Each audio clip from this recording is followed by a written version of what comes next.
Tom, I'm gonna roll. I'm gonna roll. All right.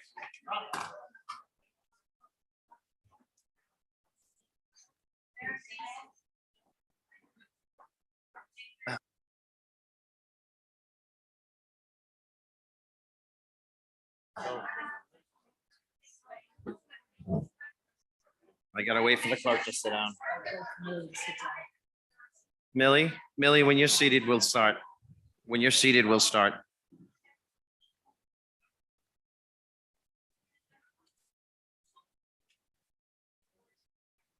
Ready? Good evening, everybody, and welcome to the New Shoreham Town Council meeting for Thursday, August 11th, 2022 at 5 p.m. I'll call this meeting to order at 5:02.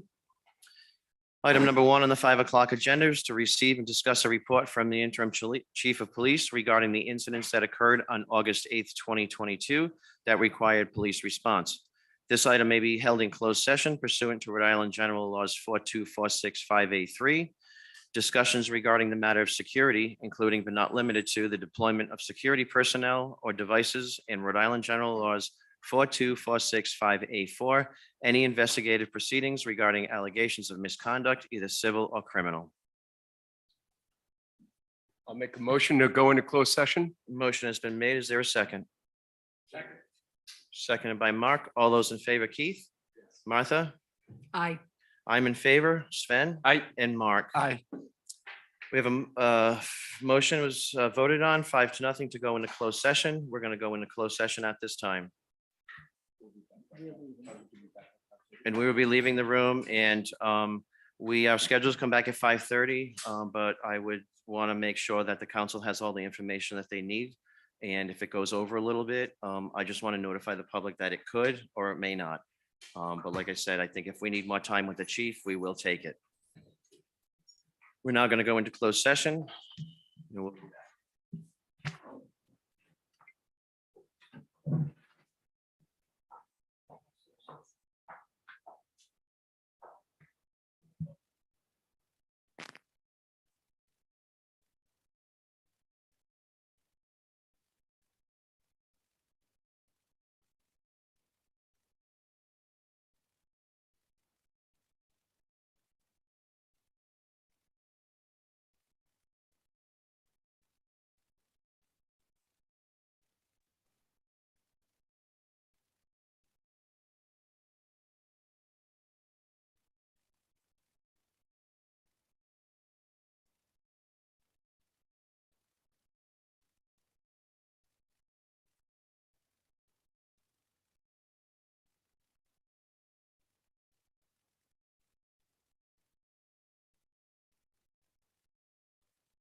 Thank you, everybody, for bearing with us. I'd like to announce that during the closed session part of our meeting, no votes were taken, and I'll make a motion to seal the minutes. Second. Seconded by Sven. All those in favor? Keith? Martha? Aye. I'm in favor. Sven? Aye. Mark? Aye. Motion will carry. Item number 2 is discuss and act on the incidents that occurred on August 8th, 2022 that required police response. This is why we're here this evening. Just want to mention that we have spent many hours and a lot of our time reviewing all of your calls, your texts, your communication to us. Personally, I think it's saddening, it's sickening, and we're determined to get to the bottom of this and make some change. But I think it's important that everybody knows the process that the town council has is bound to in items like this and incidences like this. So Millie, is Nick or James with us right now? Yes, they are. Nick and James are both here. I want to take this moment to have our attorneys describe that process so everybody in the public knows what that is. Nick, James? Hello, Mr. First Warden. Good to see you tonight. This is James Callahan, one of your town solicitors. Hope you're all doing well. As we discussed earlier and over the past few days, the process of going through the investigation is being conducted by Chief Shabbat and the rest of his department. Once we have more information from them, we will alert the council and hopefully schedule a show cause hearing where we will recommend action. I don't want to disclose what that might be at this time, but we are going to look forward to doing that in the next, I think, 7 to 10 days, with expectation to have a public hearing or a show cause hearing where we present evidence to the council sitting as the liquor licensing board. And that's where the town council hear the evidence, make a decision, and then take action if needed at that time.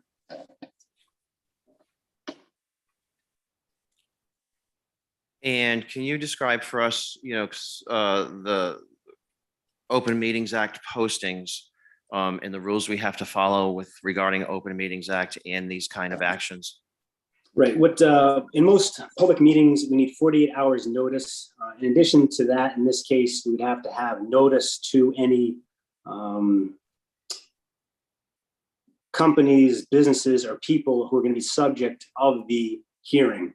So we provide that by mail and also have it delivered personally by members of the New Shore and Police Department to those people to make sure they're on notice and have full awareness of what the charges are and what will be presented at a show cause hearing. Thank you, James. Does council have any questions of our attorneys? Does council have any comments on the topic? One, and just this is for everybody's knowledge, we discussed the other day trying to have a meeting 2 days ago. And it was determined that we needed the 48 hours, and that's why we're meeting today. I know some people wrote me and called me and asked why we weren't meeting earlier and why we weren't acting earlier. This was, for legal reasons, an open meeting act. And so this is the earliest that we could meet, or 5:30 was the earliest we could meet, and staying with those open meeting acts, because you don't want to sort of suddenly have a challenge to an open meeting law that breaks down all of the structure of any presentation. So I just want to make sure that's why this meeting is today and was not 2 days ago. Thank you, Sven.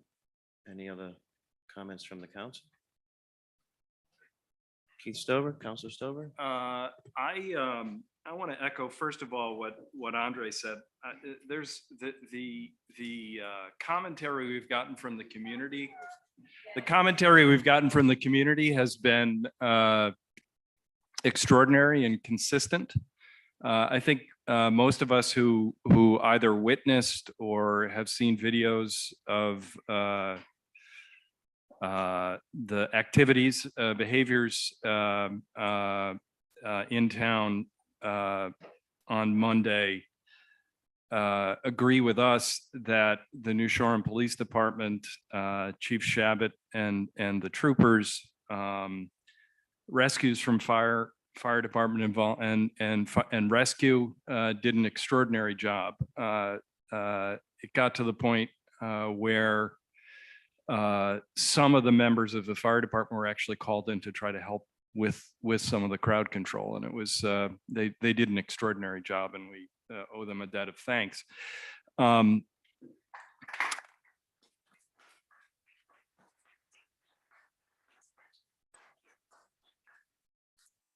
The other thing is these kind of moments like we had, I think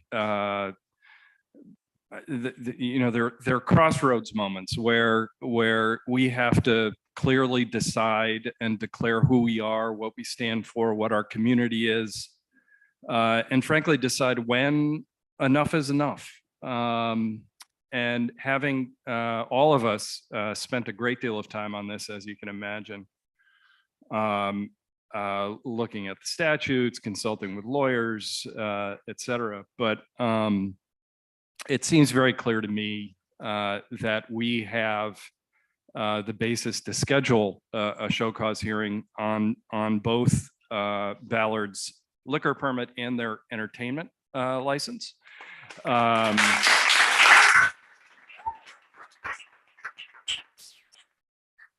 So to kick things off, I'd like to make a motion to schedule a show cause hearing on Ballard's liquor and entertainment licenses at the earliest possible date permitted by state statute and town ordinance. I'd further move that the town solicitor, town manager, police chief continue their work, including the gathering of further video, photographic, and witness evidence and testimony, requesting from the police department a list and description of call outs to Ballard's from May 1st, 2022 through the present, requesting from the rescue squad a list and description of call outs to Ballard's from May 1st, 2022 through the present, and requesting from the medical center, to the extent that they can provide it, any non-identifiable data or information they have regarding emergency treatment rendered to patients transported from Ballard's, and the extent to which the burden of emergency treatment to folks from Ballard's has resulted in challenges in providing care for residents and other visitors to the island.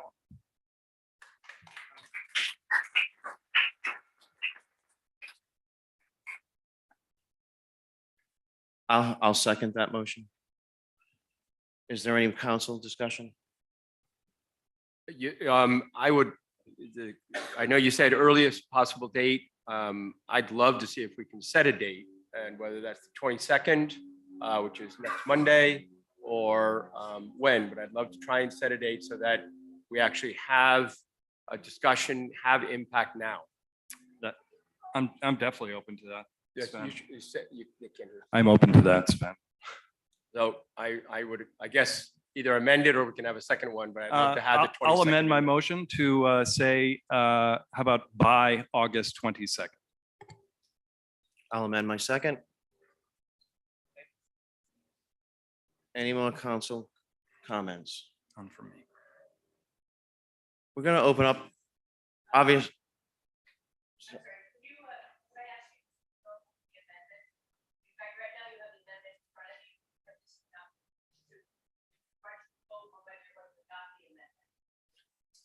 I'll make a motion to adopt the amendment presented by Councilor Stover and seconded by myself.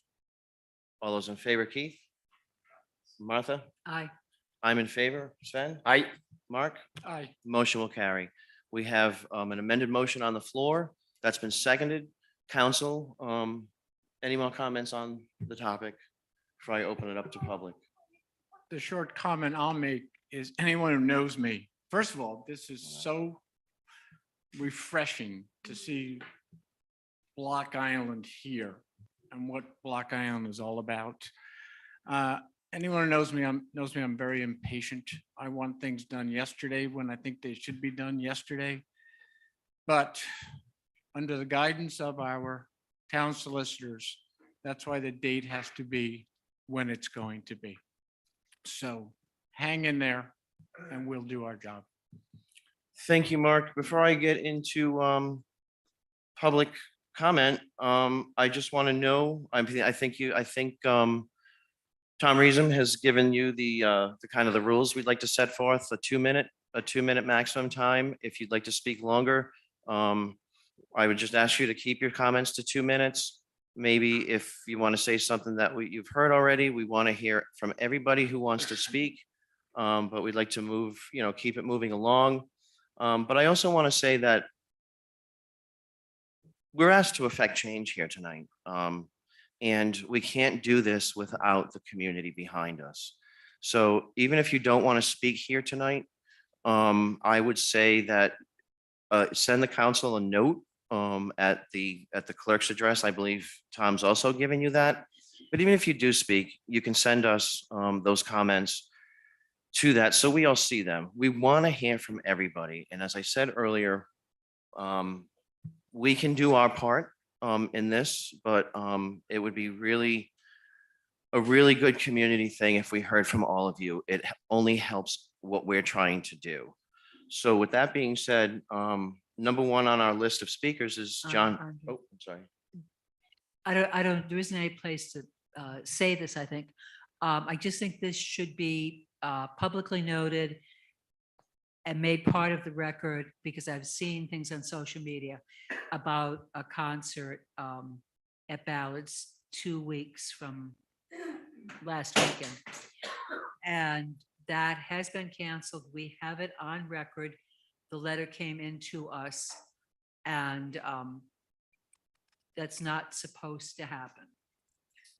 And I just want to be sure that that doesn't keep getting repeated and grown, because if people keep saying it's going to happen, we're going to have people showing up for something that's been canceled.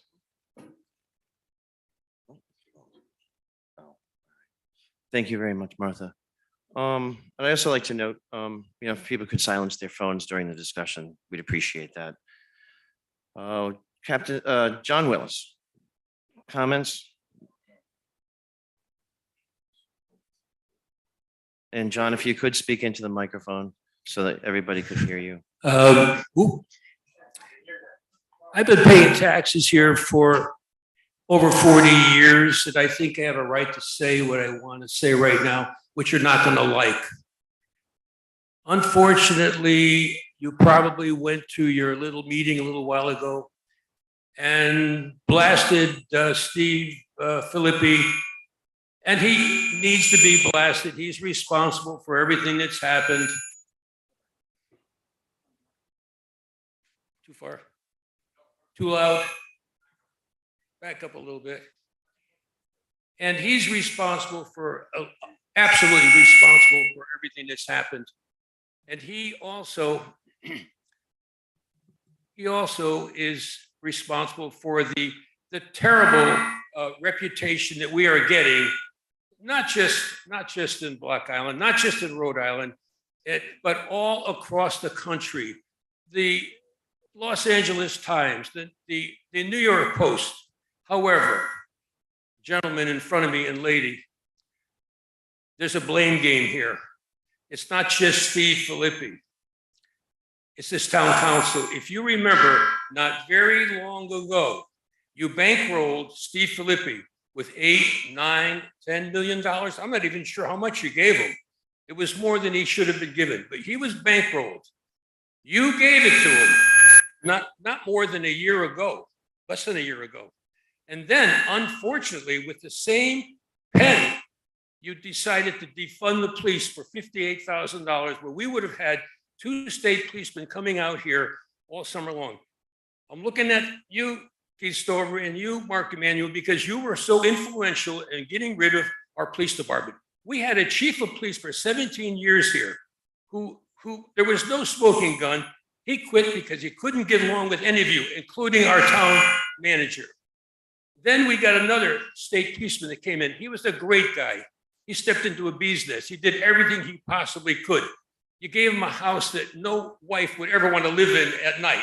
Absolutely not. Way the heck out there on the point. He quit because he was defunded. He was not allowed to have money for his police department. He was not allowed to have any more police come out here. He was defunded. Now, then, from what I understand, we got a very well qualified individual, a Connecticut state policeman who was going to be appointed, never did get appointed. He quit in 5 days because he could not get along with every single one of you. It's a shame. Somebody's to blame here. We have to find a reason and a way to have a police department. I don't think we need a town council. I don't think we need a town manager. We need a police department. I think the state police should come in and take over, and all of you should resign. Enough said.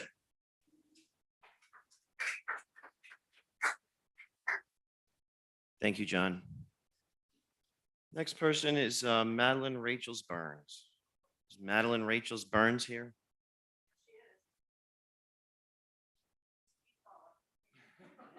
Thank you. Take your time, ma'am. Hopefully not to. Hope my 2 minutes doesn't start until I. There you All go. right. I understand I have 2 minutes minimally. I'm kidding, maximally. It's a tough act to follow. I agree with a lot he said. Not put the blame on any one person, but I think we all have to take a better look at what's going on. That's not what I was, that's not what I was going to address. I was going to address the parking issue that you're talking about on Old Town Road. Gentlemen, lady, that's just a piece of the problem on this island. The island's starting to look like a parking lot. So I think it's great that you're looking at Old Town Road, but there's a lot of other places you need to look at. I'm not going to take any more time. There's so many things to address on this island. I grew up here. My mother grew up here. My grandparents grew up here. My great-grandparents grew up here. They'd be rolling over in their graves, even town manager. It has taken 95 years, but we finally, with our new town manager, have managed to totally alienate the state police. That's it.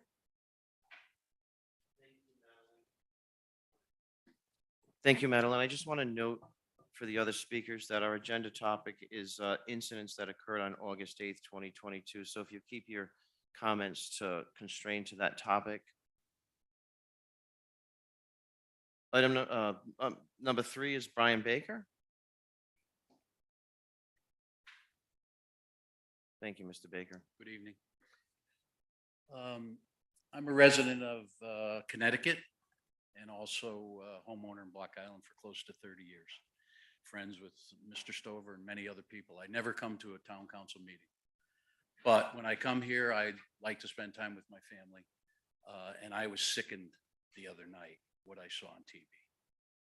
Seeing the Coast Guard jumping on the boats was something that I just can't even describe, as most of you. And I've been asked by some of my friends, a lot of our friends that own homes here, said, can you speak for us? And I am speaking tonight from the heart for our love for Block Island. And I would like to ask where the owner of Ballards is. Is he here?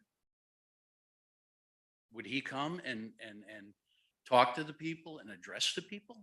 I mean, that's cowardly for him not to be here. And everyone's entitled to make money in their business, but your business should be dignified. And Ballards, this is no surprise. This was going to happen, okay? And anytime someone says to me, oh, Ballards, Ballards, Ballards, I've been coming here since 1954 when my mom and dad would bring 7 of my brothers and sisters. Our big night out was Ballards. And Steve's father would greet us, bring us in. We would dance to Mr. Kelly. We would have a ball. We'd want to go back. My father couldn't afford to bring us back all the time. Okay, so we started coming with our kids. When our kids were little, we did the same thing. And we'd love to go there. Family night, lobster night. This is like a travesty. It's like a nightclub in Manhattan, a bad nightclub. And this should not be. And if he can't bring his kids and sit there with his lovely wife and 2 young kids that he has, why should we bring our children? And I don't think it's going to happen. So I'm speaking for our friends, and we appreciate the job you do. I know it's not it's a difficult job because you could never win sometimes, but you have to cut through it now. And you know, the process, when I hear the process, you know how that goes. And I know there's laws, I know there's lawyers, but you have to cut through this process and you have to make a stance. And if it's him going out of business, this island will be a better place. I hate to say it. I'll end on that. Thanks.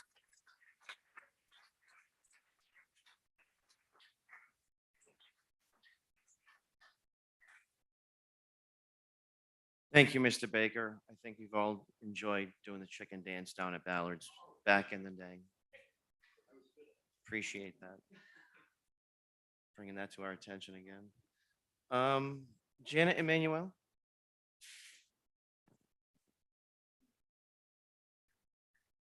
Thank you, Janet, for coming and speaking with us this evening. We'll get back.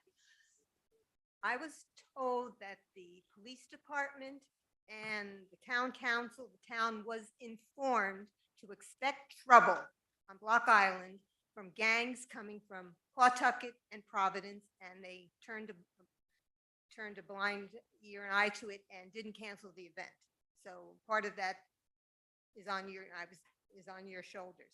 I'm very happy that you're going to be meeting them about the liquor license and the entertainment license. The third point, and this can apply, you can do this right now, and it can apply to all the bars on the island.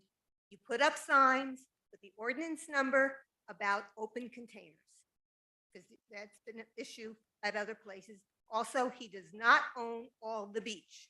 You make him put up barriers of where he owns the beach and signs there, no alcohol beyond these points. And also the issue about occupancy, it's how many people he can fit in that building. And I don't think he can fit 3,000 people in that building. So there's issues about those, but I'm glad you are going to do something. I think you should take their license away right now and then maybe make some modifications next year. Thank you.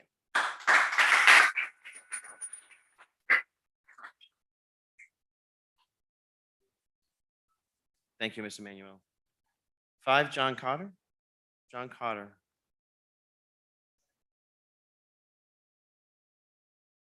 Thank you, Mr. Carter, for coming here this evening. Thank you for hearing from me and from everybody else. I appreciate the work you do. And I appreciate the comments of the prior people, and I won't go over that. A couple of things I'm thinking about is from the past. This is not new. We can go back to the 4th of July of several years ago and social media increasing the presence of people. And I like day trippers. I live near town. I think it's great that they come to the island. I think it's great that there are businesses that do well. I think it's not great when we don't watch what is going on right in front of us, when we allow the lines to be unruly with open containers of alcohol and people visibly intoxicated. So I request that the council consider that this is not a new problem. This is a long problem. And that while it is a Ballard's problem, it's also an interstate problem. And it's also a problem in how we watch our own community. And I ask that the town council consider Interstate's role here and how many people come over on a given day and why they have open tickets to return whenever they want. You should think about perhaps restrictions on when people need to come leave the island. You get an 8 o'clock ticket, maybe you have to have some kind of set return. So everybody can't be waiting for the 8 or 9 or 10 or 11 p.m. boat or whatever's going on. I appreciate the job the police do. I was disappointed to hear in the news, if this is true, that there was some discussion about the police not knowing about the late boat and not having someone there. I don't know if that's true. I think the police have a duty to understand what's going on and monitor. And I do also ask that in addition to looking back to May of 2022, there be a look back to further data about what's gone on in terms of accidents, fights, brawls, arrests, and look to Ballard's and think about Interstate and what would have happened if these events of Monday night, if there had been a power outage that night and all those people were milling around, what would we have done? And you can say, oh, that's coincidence. You can't plan for that. I believe you can plan for that. And that's what I asked of the council to do. Plan for this and be ready to do something in the future in terms of monitoring everyone involved, including those in line for interstate sales, and what goes on at Ballard's at all hours of the day, including noise, which I haven't heard anything about, which I have repeatedly called the town, the police, and asked them to look into that. So I appreciate all your efforts and thank you very much for the time. We appreciate you coming.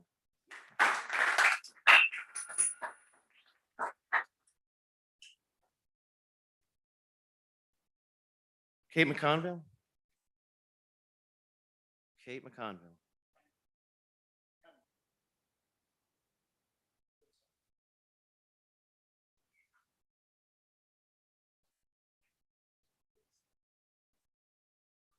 What is, Mr. Cotter? Mr. Carter, Councilor Bo would like to see you. Mr. Carter? Did he run home There- already? No, there he is. Okay, I just want, you might not have caught this because it was a part of Mr. Stover's motion.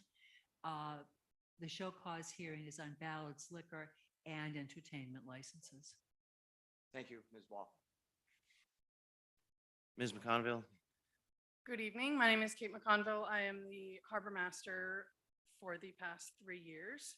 And I just wanted to commend the crew and captain of Interstate Navigation for continuing on their transit to the mainland so that this community did not have the mass casualty incident that Narragansett had to deal with because of the event that was held here in our community. And again, I would like to publicly apologize to the town of Narragansett for what we created here. We would not have been able to handle what happened over there. So again, I'd like to publicly commend the crew of the Interstate Navigation. Thank you.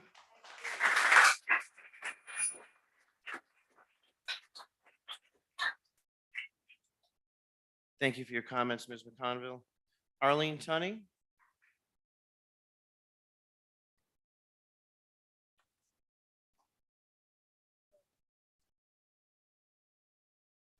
I have two questions. One is, all the beaches on Rhode Island are public beaches, but Ballard's tends to be a private beach. That's number one. Number two, we have an ordinance here where alcohol is not allowed on the beaches, but at Ballard's, it's allowed on the beach. And the people on the beach that go back to the bar, buy 5 drinks and bring it down to the beach. How are we allowing this to happen? And my other comment is, can we as a town hire private investigators to see what's happening there? I mean, I think people here would volunteer to contribute to the cost of private investigators to look at the issues. And the only other thing is, somebody asked about the capacity of Ballards. It's 7 square feet per person is required in that type of occupancy. They have requested permission to put a 2nd floor on. So just know, 3,000 people don't fit in there. Just do the math.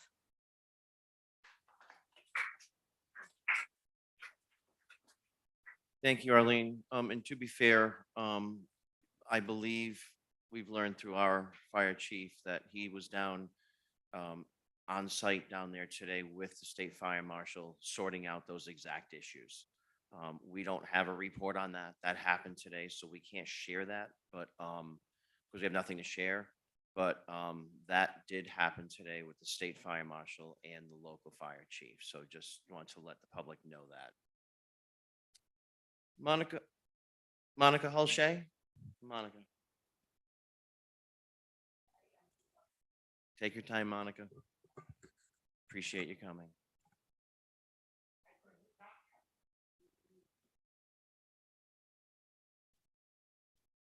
I'm 78 years old. This is my home. I go back to the original settlers. What Ballards has allowed to get away with is appalling. I went away yesterday to a hairdresser I had never seen before. She asked, where was I from? I said, I'm from Block Island. And she says, how can you live there with all the violence? I explained to her what had happened, Ballards, overcrowding, etc. And she said, well, what about the 4th of July? And I said, well, that was Ballards also. And her comment out of her mouth was, if that had been on the mainland, they would have been closed down after the 4th of July. I ask you, why didn't you close them after the 4th of July? This would not have happened. Thank you.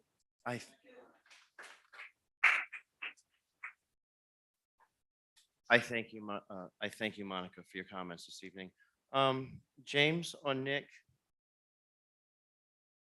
Are you there? Yes. I will say that nothing has happened on the 4th of July issue, but nothing has happened yet. And I will let our attorneys explain that portion of this to you. Right. As far as we know, I'm sorry. As far as we know, can you hear me? Sorry.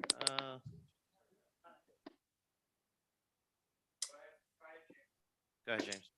As far as we know, that investigation was underway, conducted by the New Shore Police Department and potentially other authorities. We have not been apprised of what happened on that date or whether that investigation is going forward.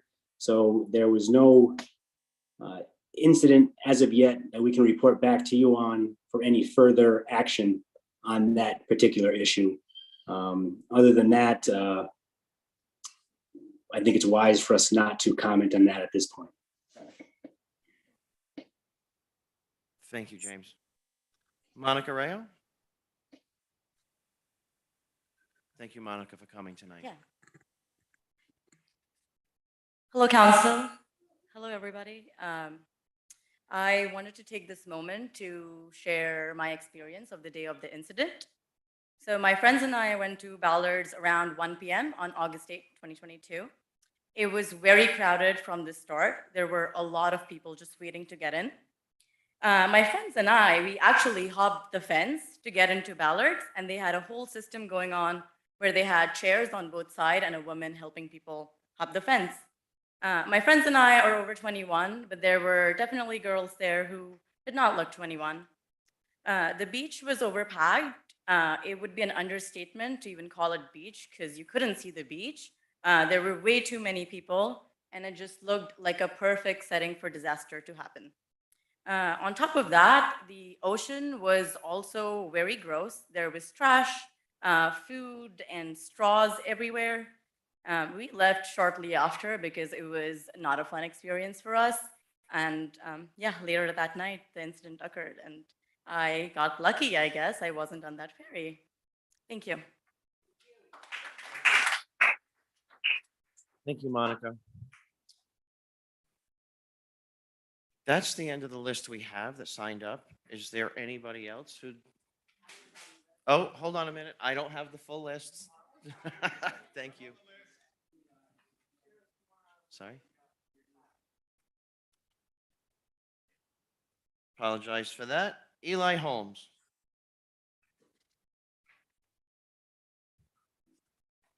Good evening. I'm Eli, thanks for coming. Thank you. Thank you all for all the work that you have done, answering phone calls from all of us, me multiple times. I'm a business owner, year-round community member, longtime visitor. I've been on rescue out here. I've been on rescue on the mainland. I've worked high-intensity situations, crowds of up to 250,000 as a medic. Two things that I really want to share. And a lot of you have a lot of the same information, and we're all going to share lots of things, I'm sure, that are pretty consistent. But there's two things that are very personal to me that I want to bring up. On Tuesday, I already faced consequences of Monday's events. I received a text from a concerned client stating, I want to make sure that by choosing this location, we won't be subjecting ourselves to a lot of tourists in the day tripper scene, alluding to Ballard's. When I got on the phone with them and talked about it, it was about the incident that happened at Ballard's. And so we had to really talk it over and convince them, hey, look, this isn't near Ballard's. It's going to be okay. I'm with you. I got you. I'm doing a lot of work to sort of help the town council get to where we need to get to. So please don't bother rescheduling. Don't bother moving. We'll go forward. It'll be fine. And it was, but the fact that I'm receiving as a photographer consequences to Monday's event is quite alarming. The second perspective that we won't hear from tonight, most likely, because so many are terrified to share, are the 109 folks that are working at Ballard's. They did not make, at least all of them, did not make the decisions that led to Monday's events. I'm more than confident of that, having been on the island as long as I have. And we all know what it's like to work at Ballard's. We've all heard stories. We've all known people. Many of the folks that are working there are J1 visas and are here on work visas. There are a lot of big consequences to them not being able to work here anymore, including having to pay their own way back to whatever country they came here from. And some of those programs cost as much as $4,000. So I just want to ensure that as we move forward with this process, that we don't forget those workers.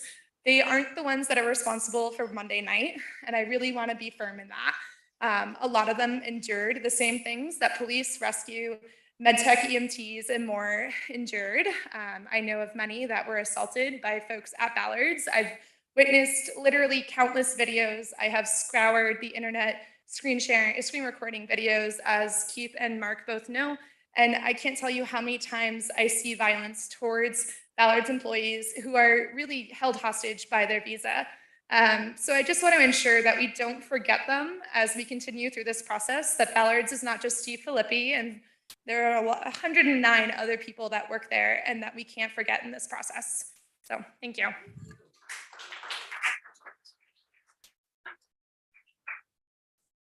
Thank you for your comments, Eli.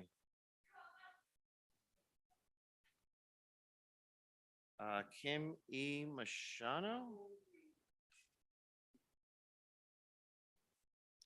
I just want to give a brief history of myself. Can you hear me? All right. I'm almost 66 years old. I've been a native of Block Island and Rhode Island for those 66 years. 5 generations of women, including my great-grandmother and my great-aunt, my brother, my mother, who I lost a week ago from Mahoney's Clothier. I tried, let me back up for 30 seconds. Tonight is a sturgeon full moon. And what this moon represents is accountability. Each one of us needs to take accountability within, with our friends, our family, and the community. We must work together, that all are held accountable in a safe and respectful way. I come with compassion and peace and understanding. I tried to hold the rapes and the roofing that was pervasive on this island last summer. State police, the town council, the attorney general all know, and everybody puts it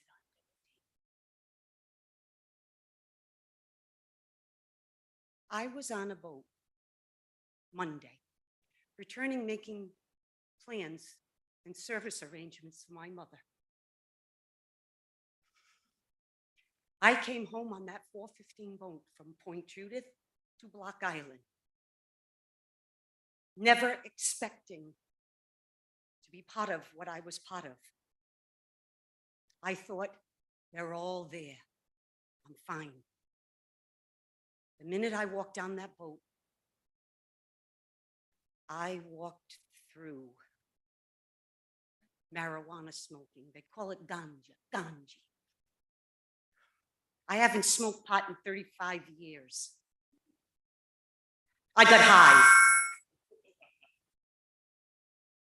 I didn't want to get high, and nobody on that boat wanted to get high. There was nowhere to go. Nowhere. Then, time to go out, leave the boat. I was in the middle of a stampede. And I was having a moment that I was going to lose it. But I'm from the heart of South Providence. I know how to survive.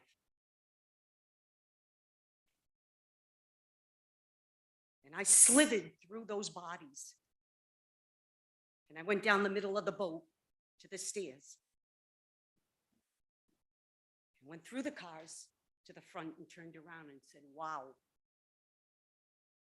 The boat hands were appalled. It was out of control.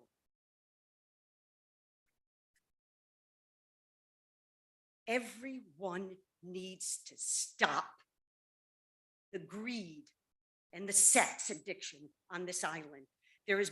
I'm in recovery for 35 years. My mother started the first AA meetings in Rhode Island. We are compassionate, understanding people. I have a family. If you all know, I know you all know my family.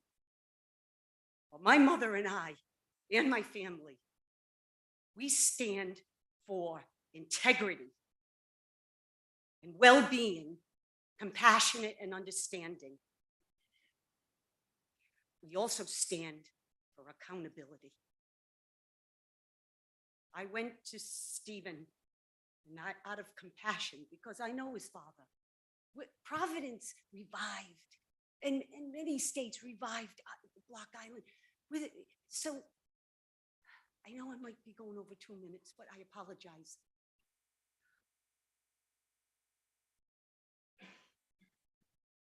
I understand the systemic problems and issues on this island.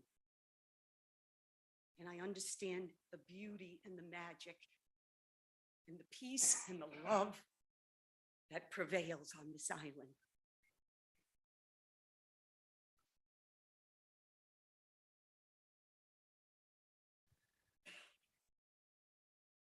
What I am here to say is that part of what I want to say is I went to Stephen and I gave him an opportunity to do the right thing. Do the honorable thing. What's the honorable thing? I said, go sit with yourself and find out the answers. I will tell you right now, the two worst addictions are sex and greed, because you hurt a lot of people, a Thank lot you. of people. And that's been happening on this island. Thank you, Kim. Appreciate your comment tonight. Accountability. Thank you. We miss Jay. Before you leave, we miss Jay and Ruth immeasurably. We love them.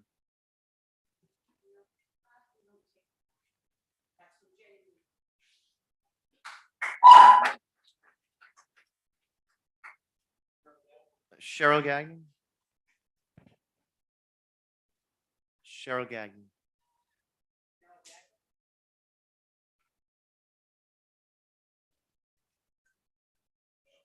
We can come back to Cheryl if Cheryl comes in, let me know. Fred Leader?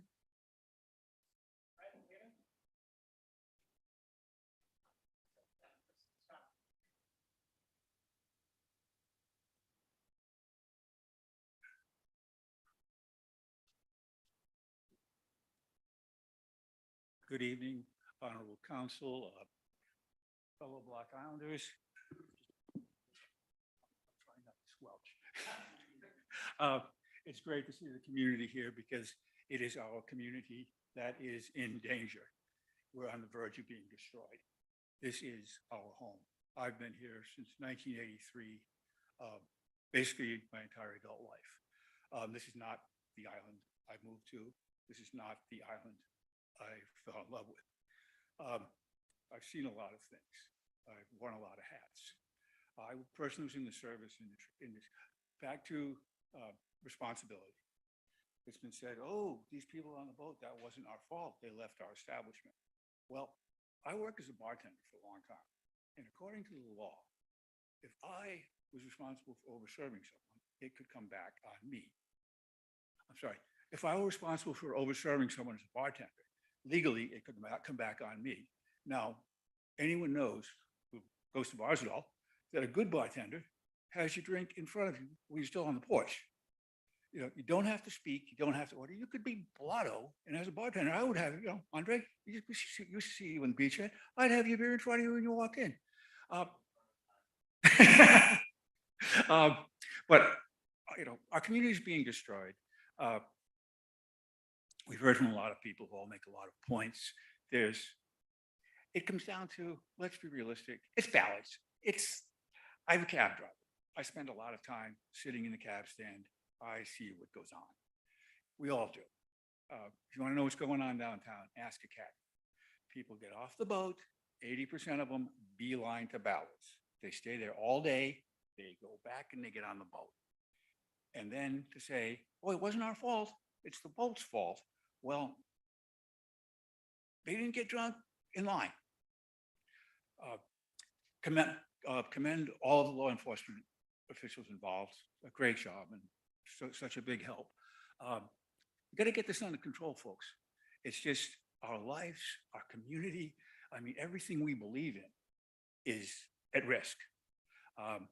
And the solution, it came up this summer. There was a lot of debate where the town decided not to pay the state for extra state troopers, which I couldn't agree more. We're part of the state of Rhode Island.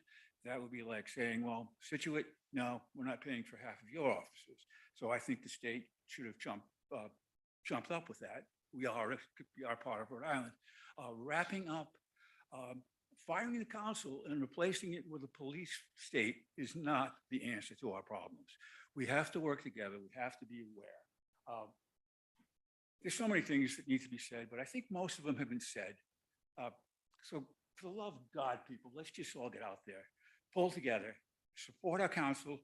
Might not like them all, but they're what we got right now. They need our help. They need our support. So that said, thank you. Thank you, Fred. Michael Aaron Caps. Have we seen, Tom, have we found Cheryl Gagnon yet?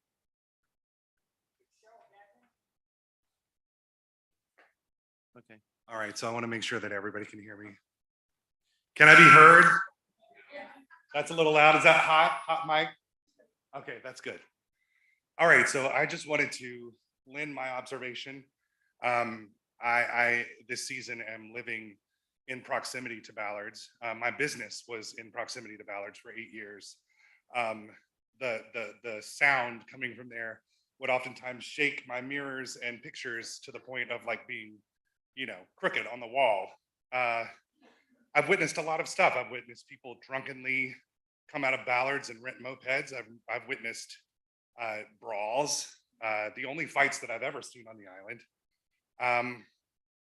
I don't want to be petty about this, but I do want to say I love this place more than anything. And to see this kind of behavior is appalling. There is something that we can do about this. If I were a full-time resident of this island, which I hope to be someday, I would be on the town council. I feel very passionate about it. My experience the other day involved me coming down the hill from working, doing someone's hair. I saw a woman with her cooler on top of my car.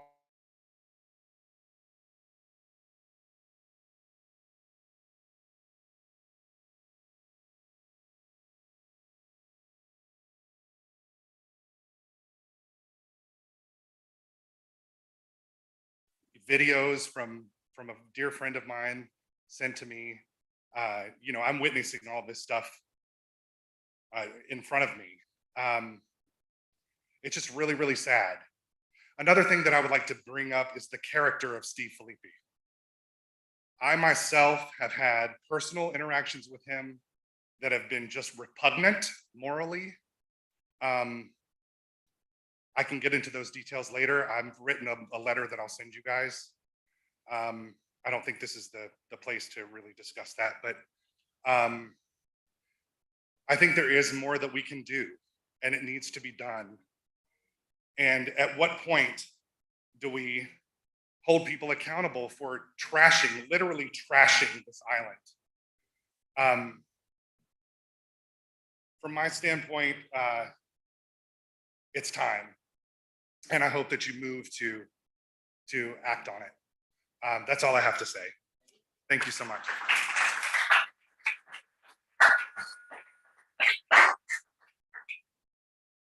Michael, thank you for your comments. And I'd also like to say to you, welcome home.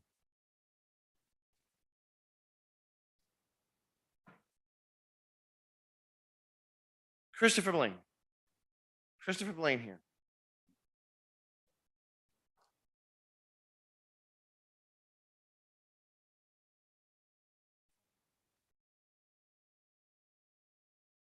Trying to get this volume right.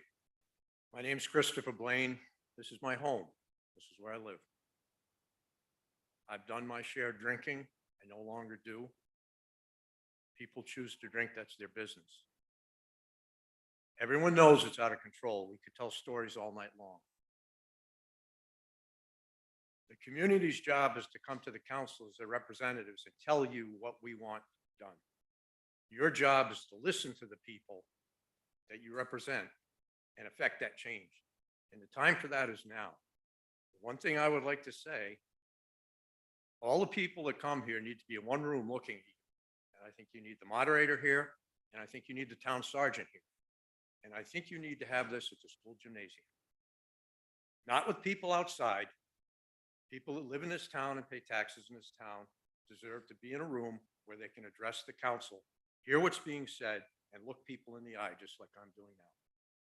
Ballard's property stops outside their front door.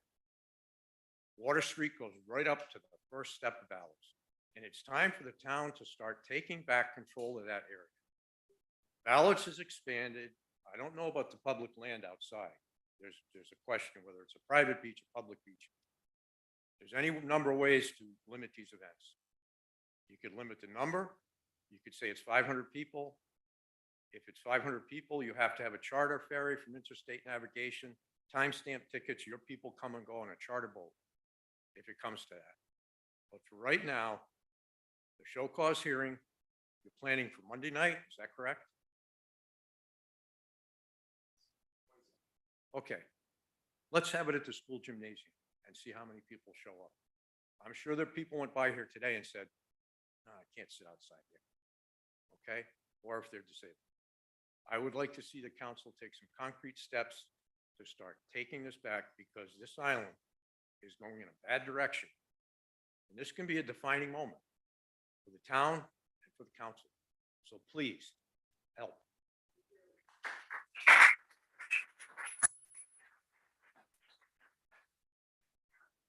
Thank you, Chris. Lisa, and I'm gonna mess it up, but there we go. Thanks for saving me from that one, Ms. Laurie.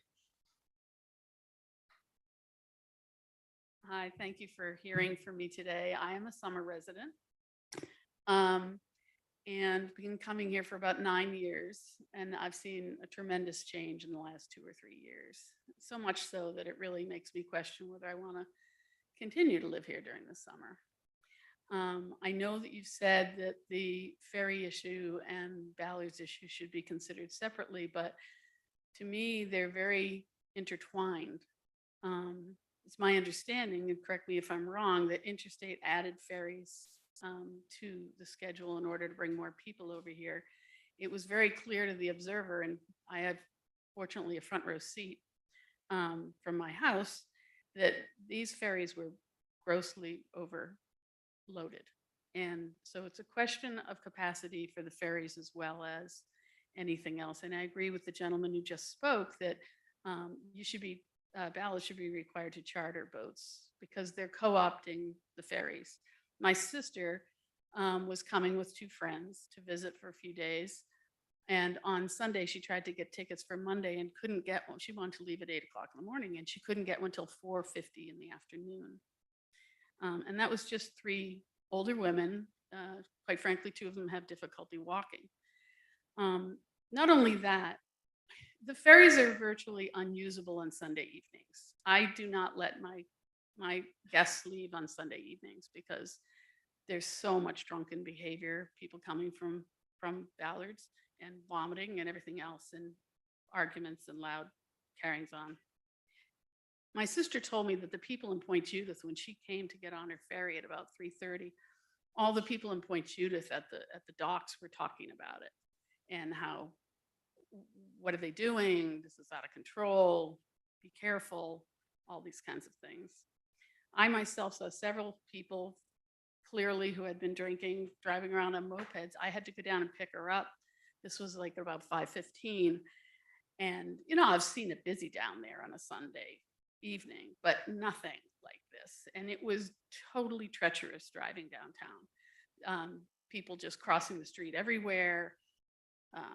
People riding mopeds, weaving all over the place. What they weren't doing was patronizing businesses. So if you want to look at the business aspect of this, because I know people say, well, all these people, the day trippers coming and going to the businesses and helping them out. Well, no, they're not. They're drinking. And people like me and my friends, all of whom have been having a big, long text talk about this thing for the last several days, none of us will go downtown on a day like that. And we're the people often who are buying from the Glass Onion or from Mahoney's, and even going to the post office. So my question is, what is the capacity of this island? What is the capacity of interstate ferries? We clearly have a parking problem, and they've added more boats because they go faster now. And let me just switch back because I'm going on a list. As far as extra police go, if Ballards is going to put on a big function, they should have to pay for the extra police. I live in several different places, and every place has to do that. They have to get a special permit, and they have to provide police protection. The noise, I've never in the 9 years I've been here, this summer has been the first time I can not only hear the noise from Ballards, but from the shoals as well, every single night, loud and clear. So can we turn down the volume a little bit? And that's it. That's all I have. Thank you very much. I know you're trying to do a very good job, but we really need your help. I hate to see this island being held hostage by a few people who are making a lot of money and are very litigious. And I know it's troublesome, but if we're going to maintain a place where people want to come to and not just day trip at, we're going to have to confront that.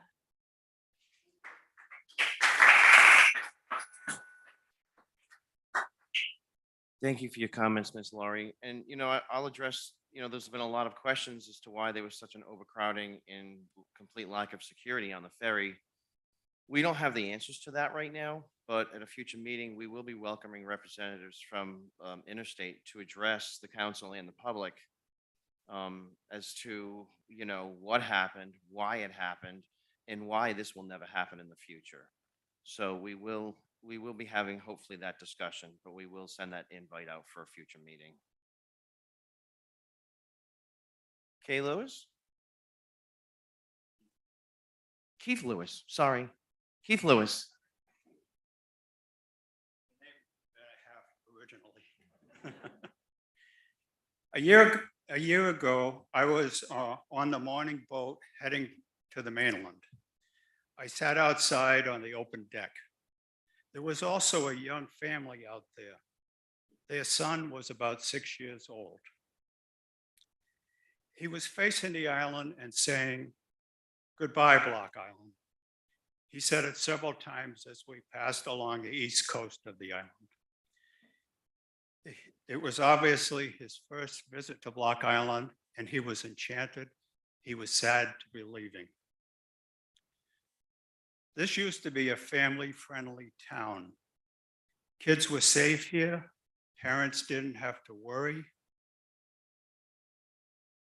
It was a great place.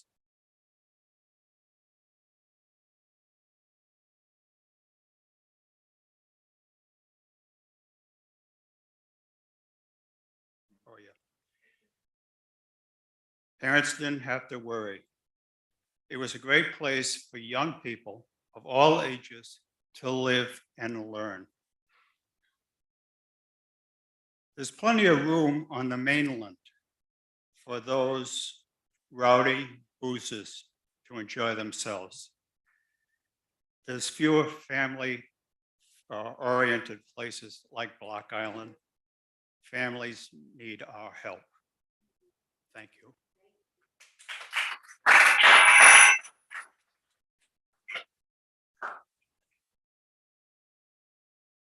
Thank you, Keith. Steve Brunel? Steve Brunel.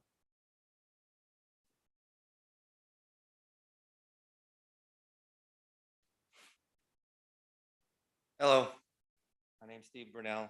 I'm a vacationer here. I've been coming here since 1993. Me and my family, we have 4 kids, 5 kids if my oldest came.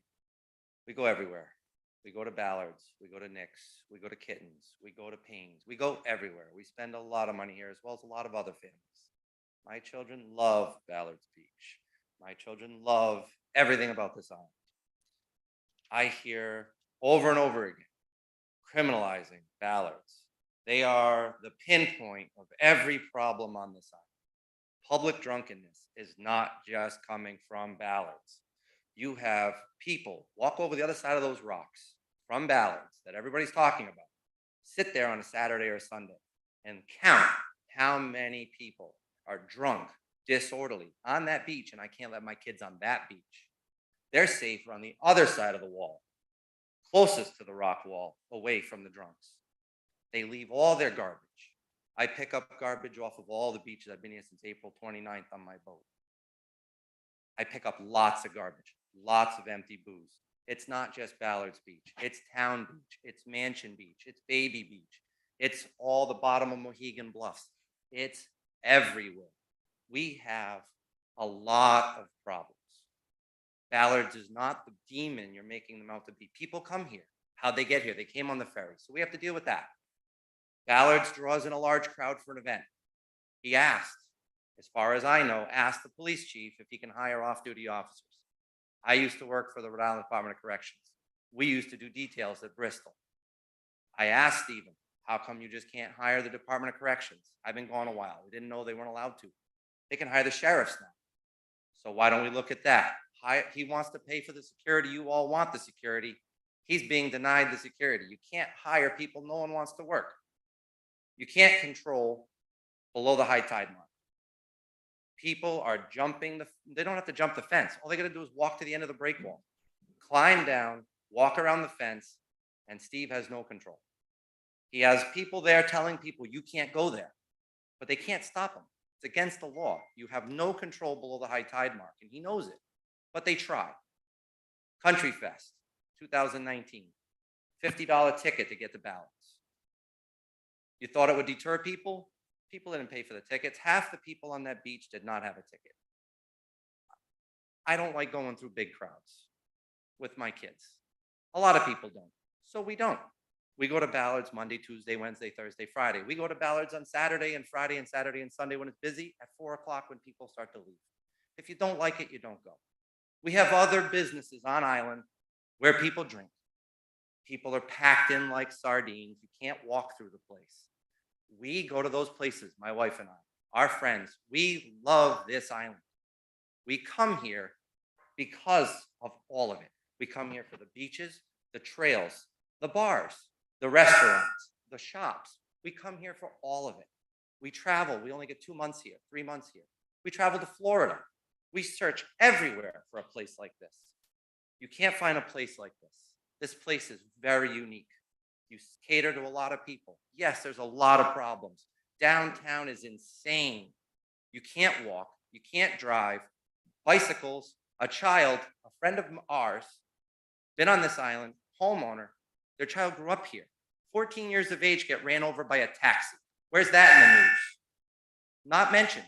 Not a mention. Kid put in the hospital. No mention. It happened. Now people are calling time because they don't want to hear what I have to say. And I'm sorry. There's ways we can fix other problems. We can make one-way streets if you need to for the season. You can do lots of things to fix everything. But Ballards, underage drinking, that little sting that happened, Ballards isn't the only one that got caught underage serving. 6 bars got caught underage serving, not just Ballards. A lot of the underage drinking on this island comes in backpacks. Kids steal it from their parents give it to them. Ballards has an expensive machine that they scan IDs. They're the only bar on this island that does it. They collect IDs. They call the police about the IDs. Children's parents come to them, jump the wall, and beg people like us with boats to get them away from the police. It happens. Hey. All right, let's try to be polite. Your time is up. I'm letting you go a little longer. As I have other appreciate that. people. I understand. Audience, I want to show some respect for the speaker. I appreciate that Ballards could do different things, and I think he would be willing to try. I think the council, Ballards, the town, the residents, everybody needs to stop the name calling, the accusation, come up with some ideas to fix it. You Thank know, you, Steve. I think that's a really good thing. Thank you, Steve. Stop. Thank you, Stop, folks. Stop. Public.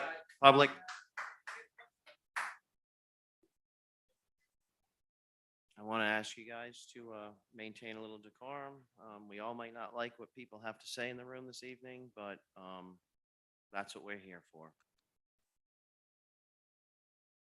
Andy Transom. How's that timing? 2 minutes, Andy. 2 minutes. 2 minutes, Andy. I'm Andy Transo. I don't want to sound like an angry old man, so I won't. I'm a little worried about the timing on all this. In about 3.5 weeks, we're going to have Labor Day. I'm worried that any punitive action against Ballards won't happen until after Labor Day, which is somewhat meaningless. That's one concern. The other one that no one has even mentioned is we have Election Day coming up. Steve Filippi is running unopposed for town council. how hard is it going to be for you folks next summer to censor your fellow counselor sitting at the table with you? That's number one. Number two, imagine the field day that the press is going to have on election day if and when he gets elected because he's running unopposed. You can imagine the headlines that they're going to put out there. We're going to be the laughing stock of the nation. I mean, the nation. I mean, you know, so, and no one's mentioned this, but I did. Thank you.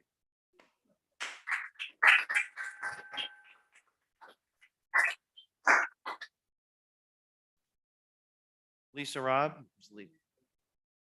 Is Lisa Robb out there? Lisa Robb.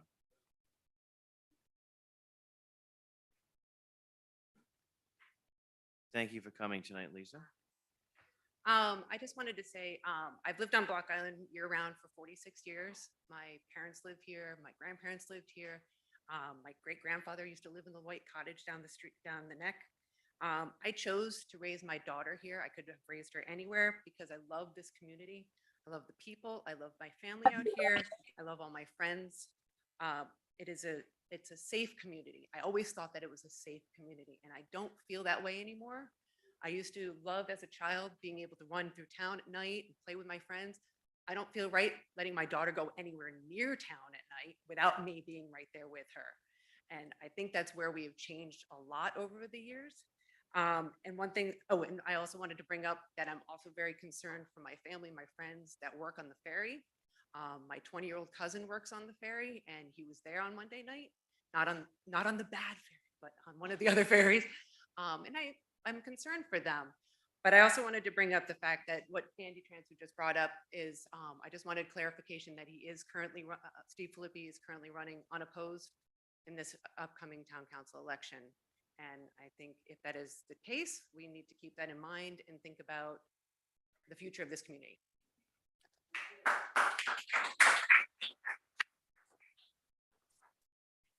Thank you, Lisa. Ray Baldwin? Ray Baldwin. Good evening. My name is Ray Baldwin. I'm from Trumbull, Connecticut. And this is the very last thing I expected to be doing on my vacations, talking to the town council meeting.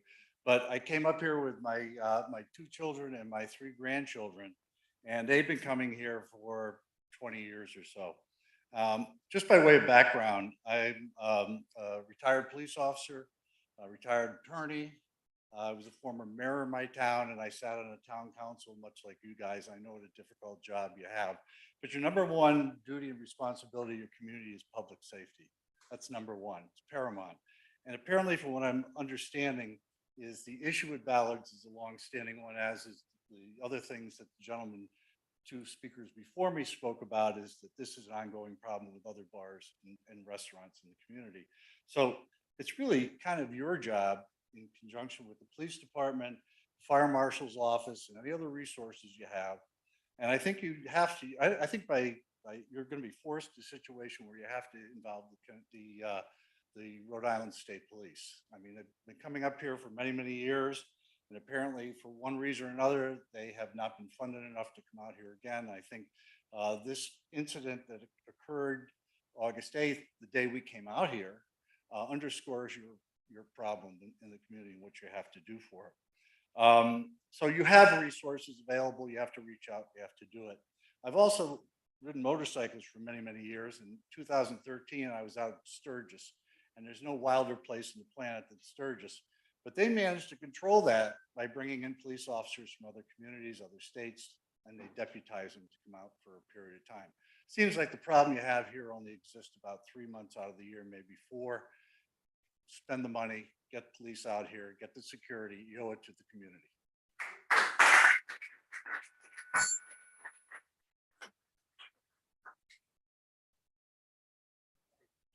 Okay, go ahead. You do it.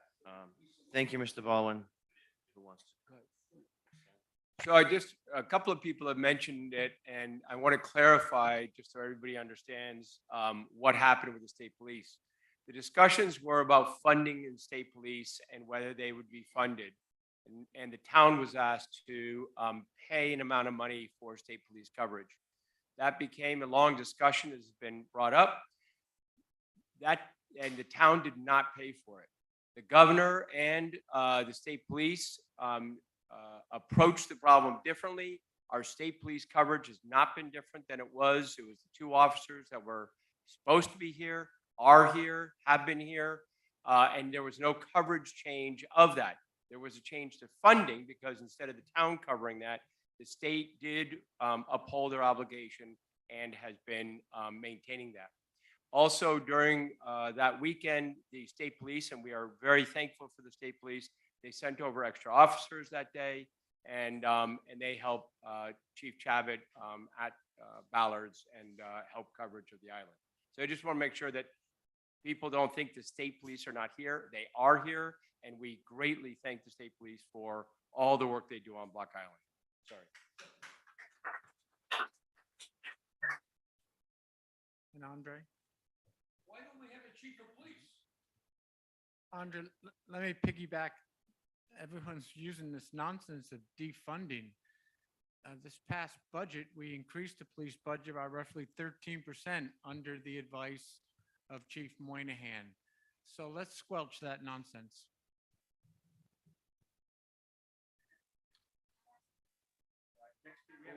We have speakers waiting. Audrey Davis.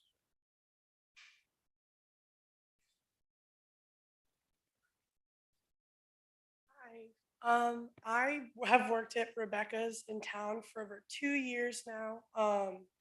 And I have witnessed many, many people, obviously foot traffic, the ferries, primarily where like everybody mostly comes from. And the amount of overserved people from Ballards that I personally deal with is ridiculous.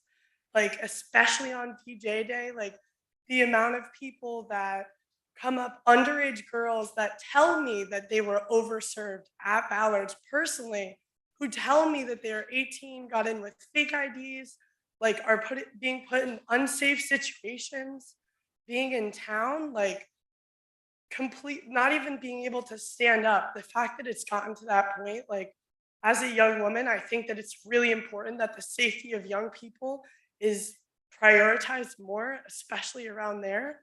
Like an 18-year-old kid who worked for the ferry told me that on Monday he was on the bad boat and witnessed like a stabbing. Like, that's not Block Island. That's horrible. Something just has to be done. Like, we all noticed there that the crowd this year was particularly rowdy, was particularly rude to us.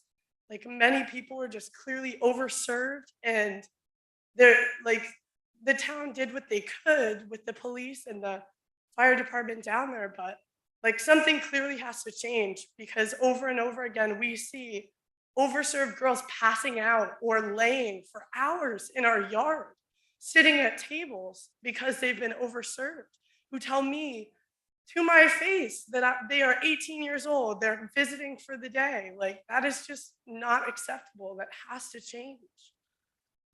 Audrey, thank you. Audrey, can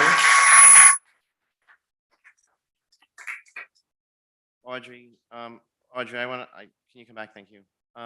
See, this is exactly what we need to help stop this. So if you have any friends that are willing to speak to us or our attorneys, we really need that testimony. That's exactly what this town needs. So, is people standing up? And, this is what I said earlier. We can only do this with your help. We can't wave a magic wand and fix everything. We need people like that to talk to us. And I know that's kind of tough, but it's a fact. So I appreciate your comments. I have seen you at work many times, and I appreciate what you do. So thanks for coming this evening. Appreciate it.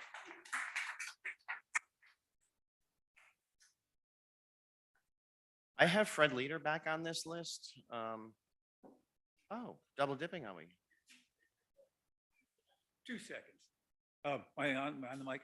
One, as far as security, back 100 years ago, when we had a school dance back in Situate, we had to hire a cop.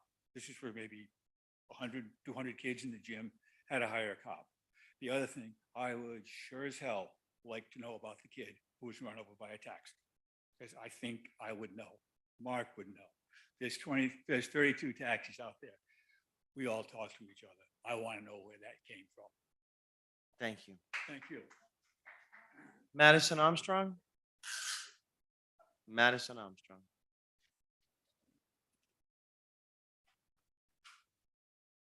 Hi, so my name is Madison. I was kind of nervous to speak today, but I felt like it was a little bit of importance to tell you guys kind of my experience. My family used to come out in the summers. You know, we always loved Block Island. We actually used to go to Ballards as a family, and we started coming out here when I was 8. There was never any issues like I see today.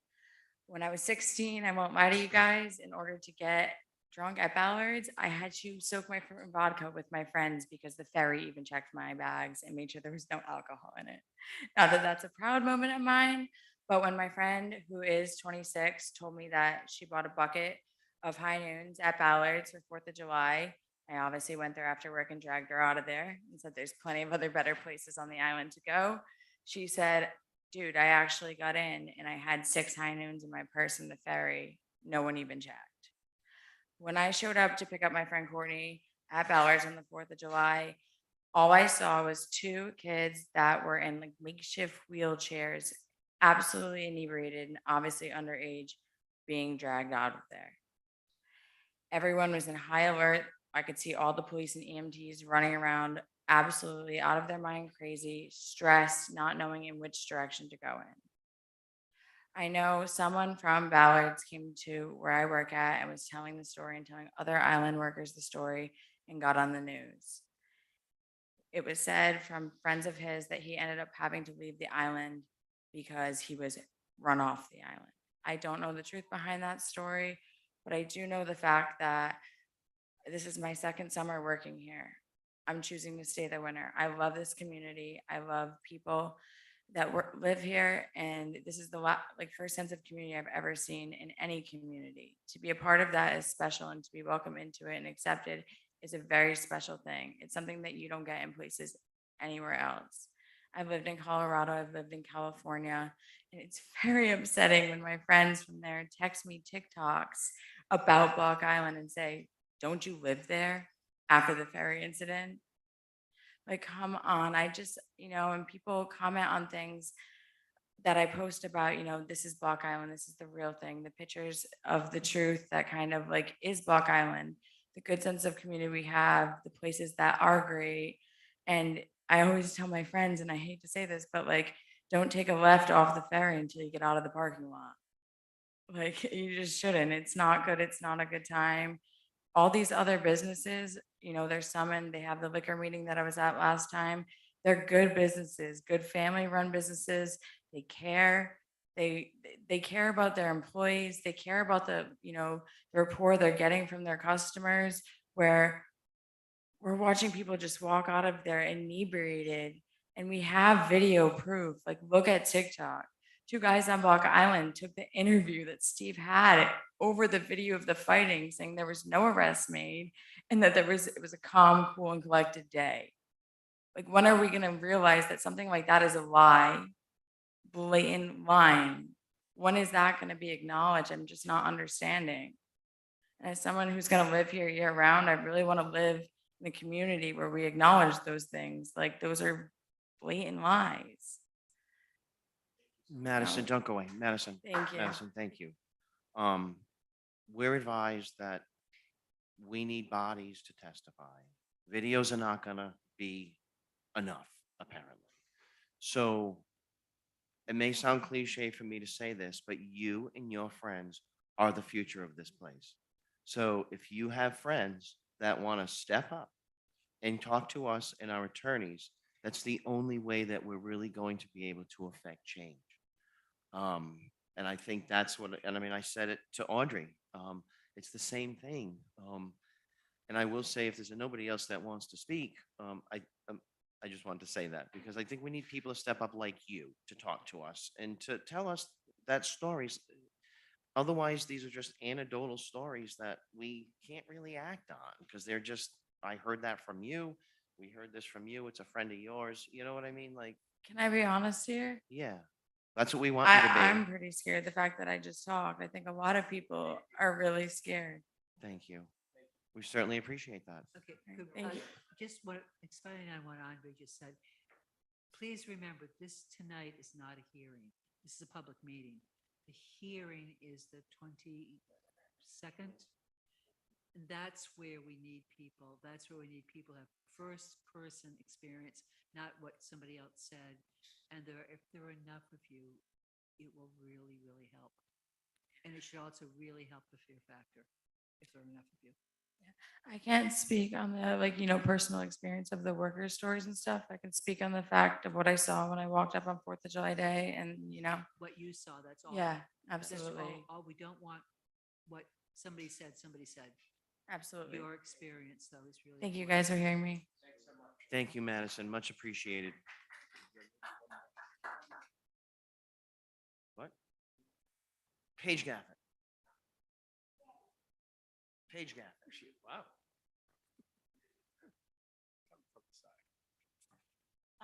I just wanted to say, there's a lot of things I'd like to say, but on this topic alone, first of all,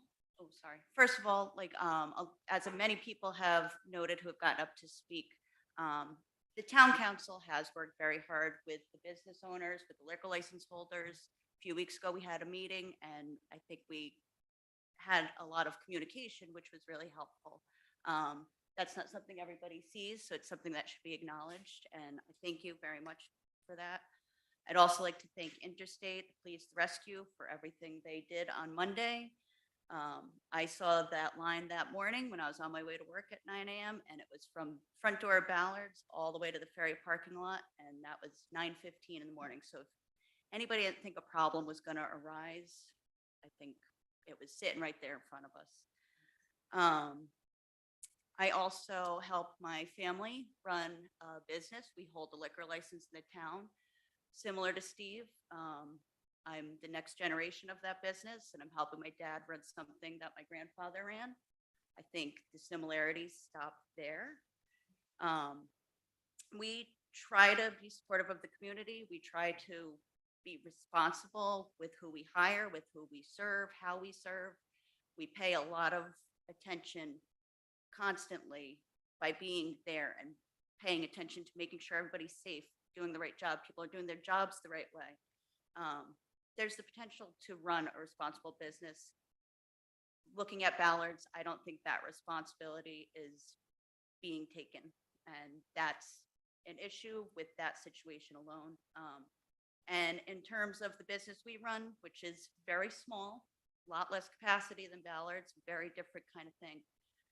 If anything had happened like that, fights breaking out, even in the area, even in the street in front, just as fights broke out at the dock in front of the Ballards, we would have been shut down immediately. I don't know if that's because we have a smaller capacity and it's more tolerable to do, but it's just, it makes the rest of us look bad, and the rest of us work really hard all day long, all year long, every year, and look out for the community, not just look out for our business specifically.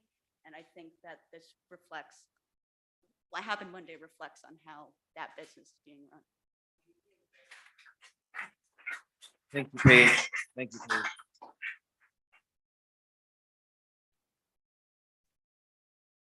Joe Tasia?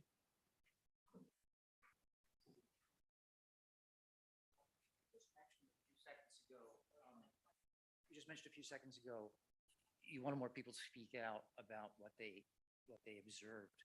That, secondhand information may not be enough, anecdotal. I didn't want us to get too much feedback. And I wonder if you could clarify that for us a little bit, because it doesn't seem like anecdotal information is useless. We've heard tons of anecdotal information that includes some eyewitness accounts, but it would help me to understand better what you mean by that firsthand evidence. I'm going to let our attorneys explain that for you. Is Nick or James handy?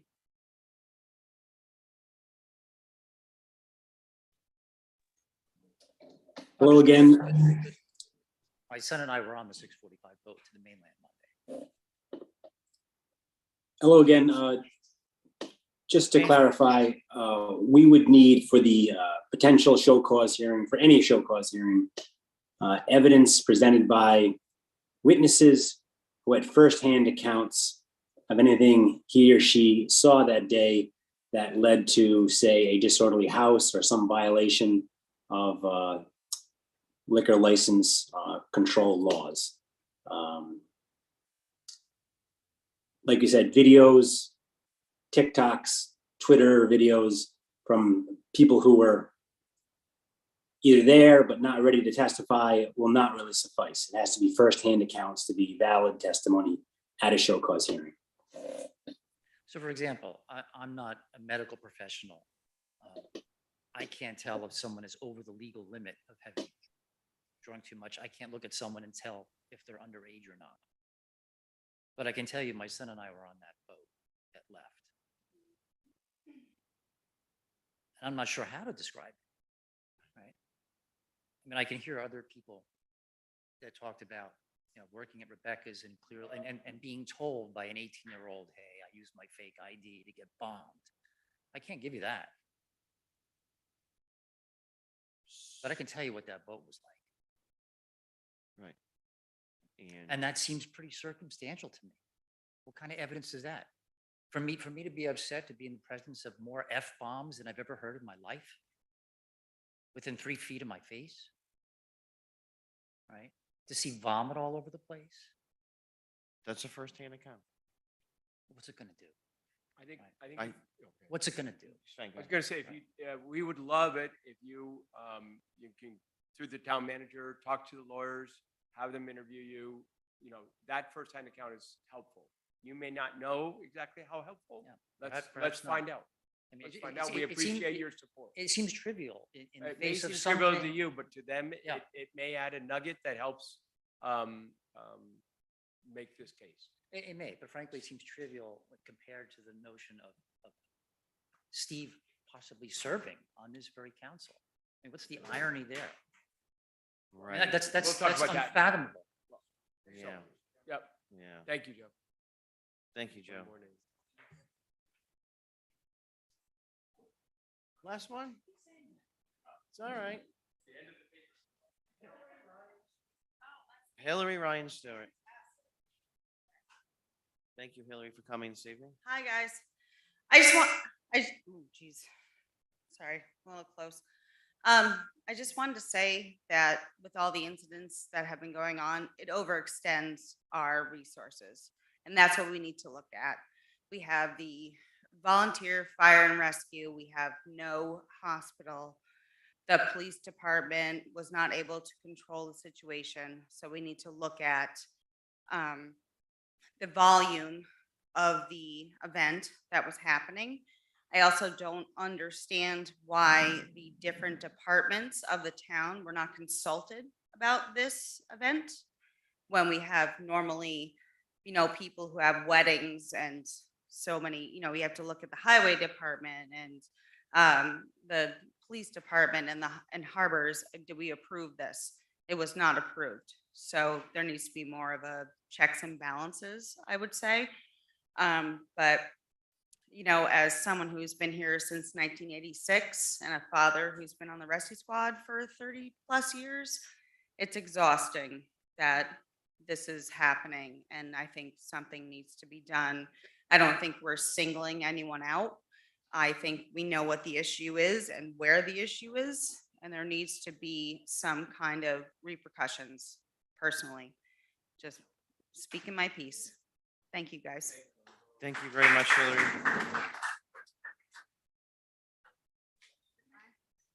I have a procedural question for the attorney. Thank you. Can you state your name again for the record? Janet Emanuel. Thank you.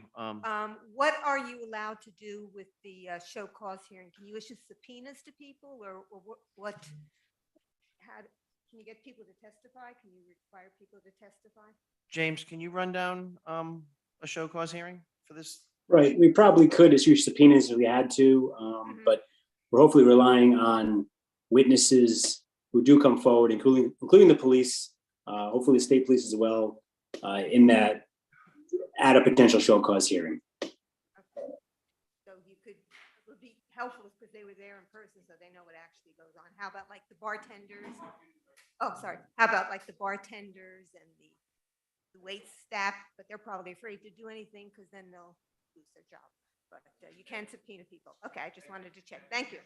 Thank you very much. I see Tom walking up with the pad again.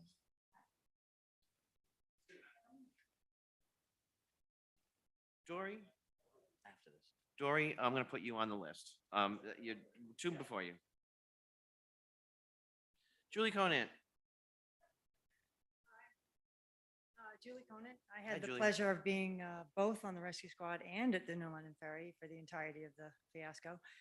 But before we give up all hope, I just want to relay a couple things that New London Ferry does. We had 0 incidences that night. We had a staff of six of my guys, myself, and my husband, and we were kind of manning our area. We were providing a lot of direction to the interstate navigation people. But what we do is once they're in the terminal area, there's no smoking, no vaping, no swearing, shirts and shoes are required. And we have trash receptacles everywhere. And I've been doing this for 18 years. And if there's some kids in there, even in a happy way, they're mouthing off foul language, but in a good way, not at someone, I'll go right up to them and I'll say, hey guys, family boat, no swearing. And they're like, okay, no problem. Typically about 99.9% of the time, no issue. We approach them, we tell them the rules, they back off. If they want to finish their drink or smoke or whatnot, they go outside the terminal. At the New London Ferry on Monday, I was in the sort of our corral, our terminal area. And in front of us, of course, was a line packed with people. They were rolling joints, smoking weed, drinking full bottles of alcohol. They weren't our customers. We spoke with many of them, trying to lead them to their families or whichever lane they were going on, whichever ferry they were going on. So we did provide that, but it can be controlled to some degree. It is a transportation terminal. What other transportation terminal can you go to where you can smoke, roll joints, have no clothes on? I mean, it doesn't happen. Not in a train station, not in a cruise terminal, not in an airport, not in those places. So I think Interstate and New London Ferry, we should definitely claim some part of that area as our terminal, as we do, and you can waylay a lot of that behavior. And introducing, there were infants and toddlers in that line with, I was high, I think, for like 3 hours, weed, everything. It was terrible. And there were little kids. There were people leaving the line saying, I'll never come to Block Island. So there was a lot of that. But I think that they need staffing. I'm fortunate to have staffing, but I think that, I wouldn't lose all hope that you can't do something with that. And we also deny passage. If our customers are intoxicated, it's not because they're bad because they're intoxicated. They're just having a good time. It's because they present a safety issue on the way back. If we have a crew of 12 and we have one drunk person and they vomit and aspirate, now 4 people or more have to tend to that person, which leaves the other 500 people with no staff to attend to them. So it isn't like you're bad because you're drunk, it's that you're a safety issue. So we can't take you as passage. So if it's early in the day, we tell them to get sobered up. If it's late in the day, we say you can't go. So I think there are things that we can do to help that situation. Thank you, Julie. Martin Rosado. Thank Town Council for hearing us all. I'd like to follow up on the theme of not losing hope. I guess that's what we're really immaculately all here for. The problems that were presented, that the understaffing and things like that present the problem to resolve rather, but not to give up hope. On the incidences of that day, beside Ballard Beach is Ocean View Beach. And Irene and I took a walk from Pebbly Beach end, the south end, towards Ballard's, just to check things out, see how they were going. Immediately at the freshwater stream coming down from the pond was bottles, cans, a burn fire, which was started on top of a piece of fiberglass boat with a pile of bottles and cans, broken cans, whatever. We got through Pebbly Beach, back onto the sand, and experienced more of the same, piles and piles.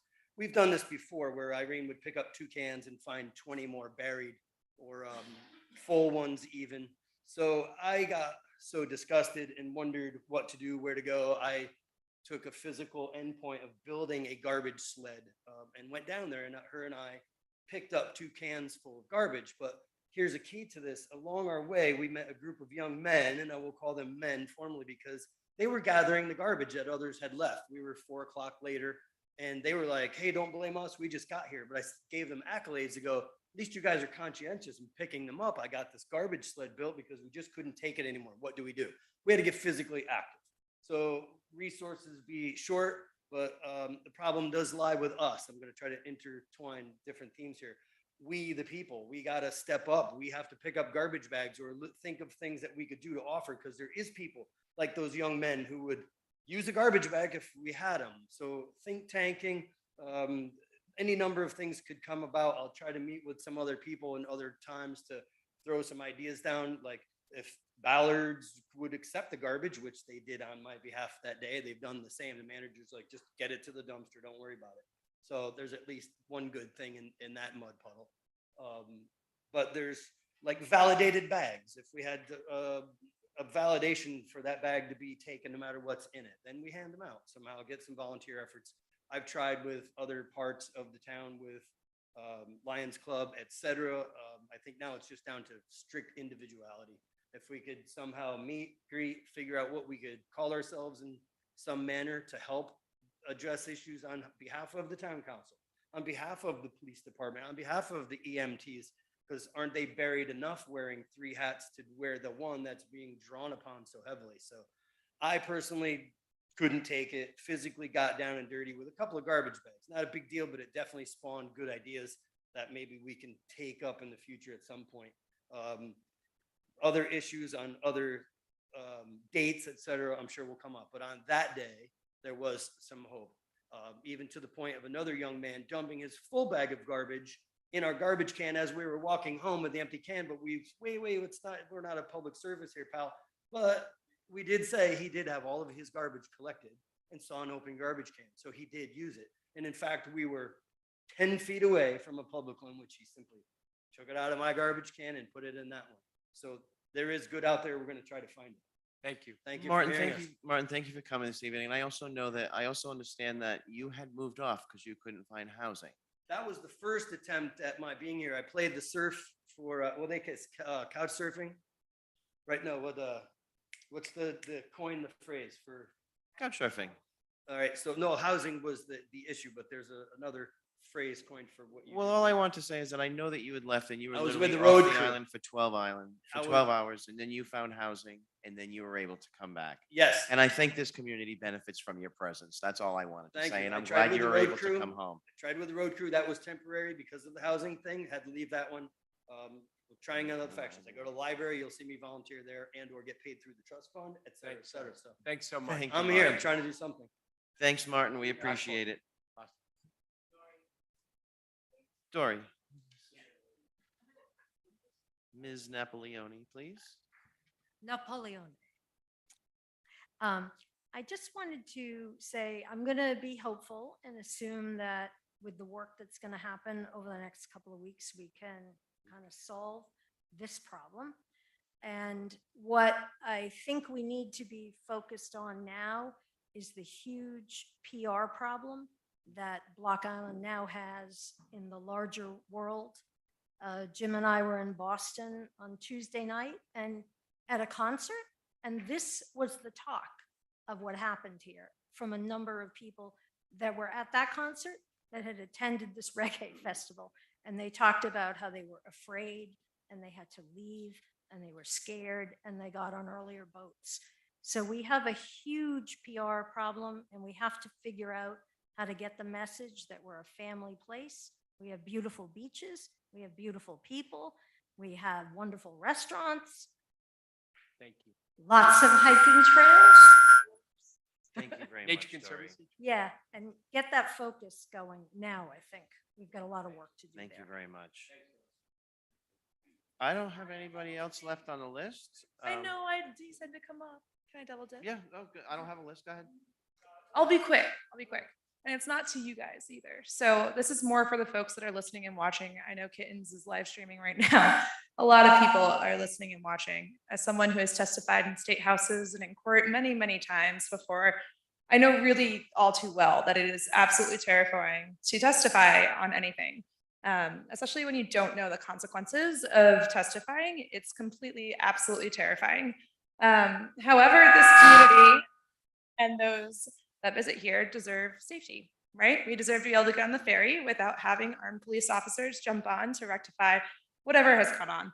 And what happened Monday could easily be called a public health crisis. And what the community's lawyers and the town council have said we need people to do to see change and accountability and progress is people who can present to testify and connect with town council. So I just beg of you, please, please do. I know it's very hard, but you will be a lot happier on the other side once you do it. You're welcome. Thank you, Eli. I want to let everybody outside know that there's plenty of seating inside if you'd like to come in. And last call for comments on this topic. I will let everybody know that public-wise, as we've stated earlier in the meeting, we would like anybody in the public who may have witnessed firsthand, seen anything, they have video or would like to talk to us about the issues that happened on August 8th, 2022, if they want to be part of the solution, to please forward those emails, whatever, to Millie McGinnis, and we will get this, but our general email is Millie McGinnis, it's mmcginnes@new-shoreham.com. If anybody would like to, send us any more correspondence, videos of the event, videos of the issues, we would love to have them. And we thank you very much in advance for that. But just remember, what the attorneys just said, that's not the sort of stuff that really is going to hold up in a hearing. Yep. So just make it clear to everyone. If, everyone's input is welcome, but it's not going to really have a whole lot of legal standing. Am I correct? Who is the lawyer? I'm used to having a lawyer. I can see this is freaking me out. Yeah. And good evening, Martha. Attorney Nick Salitra. I'm just jumping in, assisting Attorney Callahan with this. And good question and a point that I wanted to raise, that this isn't an opportunity, or what will happen in the future at a show cause hearing is not an opportunity where the public can simply appear and offer their anecdotes or stories about a particular establishment. That's more of a public forum where you aim to address at an issue.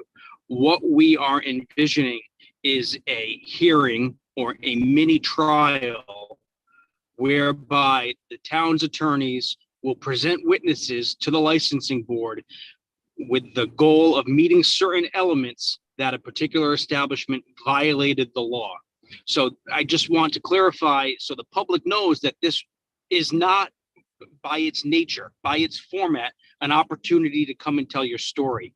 What the first warden is asking for is, if by chance you have video or you were present and saw an assault take place or other illegality take place, we're happy to hear that and happy to talk to you about potentially using you as a witness. Now, there might be significant overlap in the witnesses that are available. For instance, I may have police officers that saw many bad acts. It's my intention to use those police officers, and I may not use a member of the public who has the same story. It would be overkill, and you don't present two witnesses necessarily who say the same thing. So I just wanted to address that point, that what Ford and I believe, and I don't want to speak for him, is looking for is any firsthand knowledge about what happened, or if you have a video that isn't necessarily public that you want to share that you think might be useful, or if you have a firsthand account. For instance, I was at X establishment on August 8th and witnessed a fight, or things along those lines. So I hope that answers your question, and I just wanted to jump in at that opportunity. Thank you, Nick. That being said, a motion has been made and seconded. We've had much discussion on the topic. All those in favor of the motion, Mark? Aye. You want me to reread the motion? Yeah, we got to take a call on the motion. Motion has been made and seconded. Lots of discussion happened on that motion. All those in favor of the motion on the table, Mark? Aye. Sven? Aye. I approve. Martha Aye. and Keith. Motion will carry 5-0.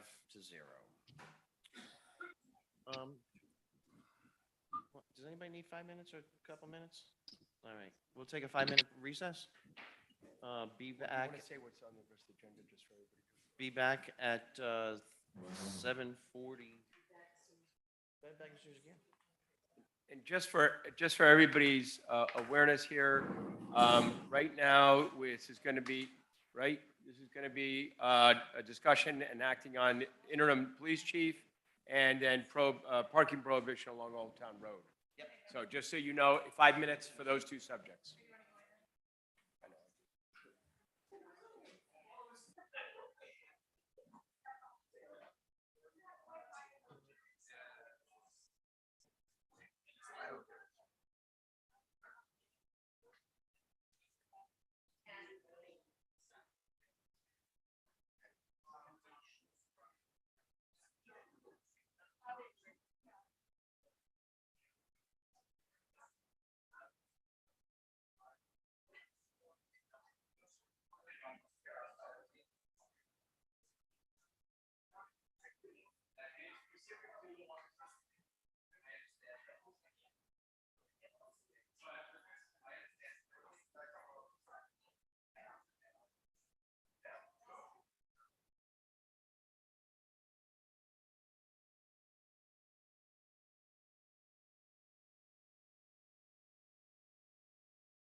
Let's go, Henry. I wanna go Everybody to- ready? Everybody ready? Pizza time. Now I got two cheetahs. Next item on our agenda, and thank you for waiting. Next item on the agenda is to discuss and act on the appointment of the interim chief of police. Mary Ann has sent a memo on this. I'll let Mary Ann take this over. Thank you, Mary Ann. So as the council knows that I advised them that Captain Peter Chabot from the state police has been serving as our interim chief since around the 1st of July, a little before the 1st of July he started, and his tenure with the town ends this coming weekend. So I do have an interim chief I would like to present to you this evening as we begin our search again. And you folks are familiar with this gentleman. I did not realize until this afternoon how long he had been working here. But I'm recommending to the council Mr. Walter Chip Anderson. Mr. Anderson has been retired from the state police after 25 years of service with the rank of sergeant. He has been employed in Block Island for the last 15 years, 14 years as a seasonal police officer, and a year ago he was appointed a full-time permanent patrolman. I am asking that he be appointed effective Monday, August 15th.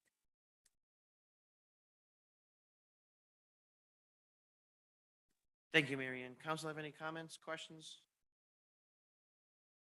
Keith?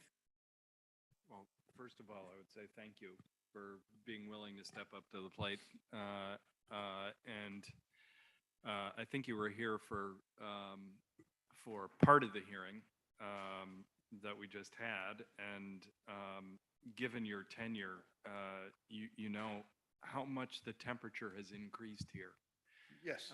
And I just would, I mean, it's not our role to direct or supervise you, but I found the last couple of hours to be very compelling because it wasn't, it was actually quite calm and fact-based in a way that is, if not unique, then certainly unusual when it comes to hearings like that. And I found that really compelling. Far more compelling than The Sky is Falling, but really direct stuff that I'm sure you heard and I'm sure you've seen. But I think when you get a hearing like that, you know what direction the policymakers in the town want to go. So thank you, Chief. Anybody else? Good. I'll make a motion to appoint Chip Anderson as interim chief of police effective Monday, August 15th. Martha, sorry, here's a question for a second. Is that what we're doing? He made a motion to appoint, or we are making a motion to provide our advice and consent for the town manager to hire? I'm not sure how this works. Advice and consent as Okay. interim chief. I'll modify that. I make a motion to offer the town council's advice and consent for the town manager to appoint the interim chief, Chip Anderson, effective Monday, August 15th. Second. Discussion? Public? Yeah.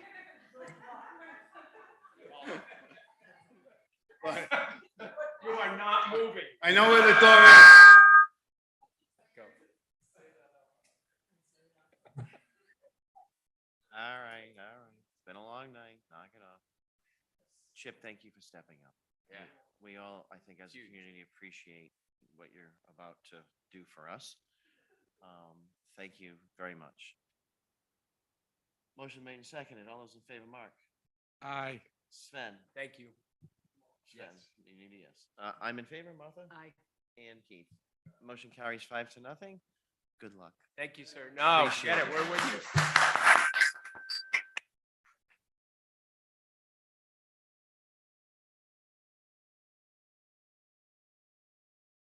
On our agenda this evening is to discuss and act on parking prohibition along Old Town Road.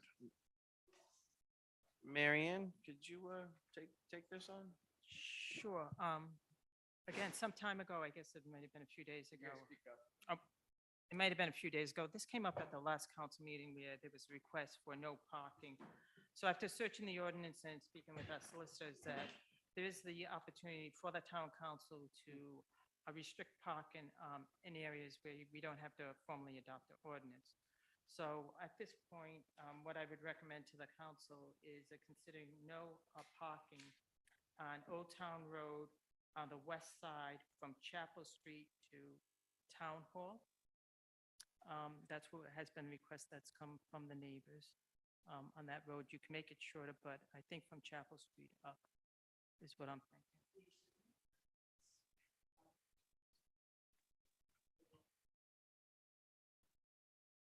They park down in the Historical Society. I have not seen parking on the east side. You have? No. Wait, talk through the. Hold on. Let.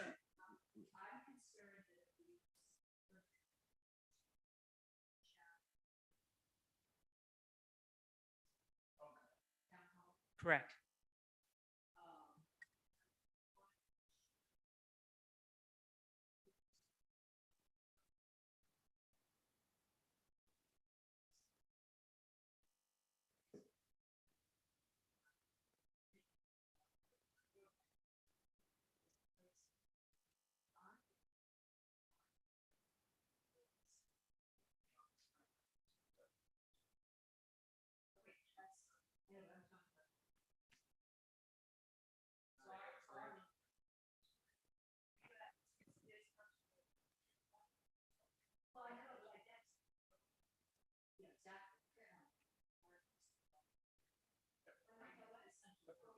If I can.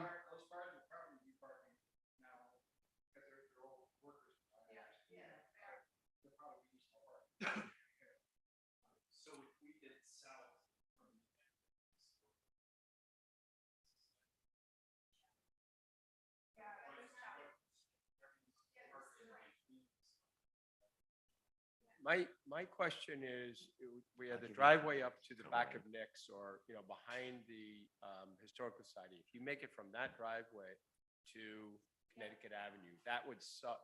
Chapel Street adds I think there are like 3 spaces in between. So I'd go from, in essence, the driveway into behind the Albion, behind the Historical Society to Connecticut Avenue on the west side of the road. Pam, Glenn, you've been very patient. You're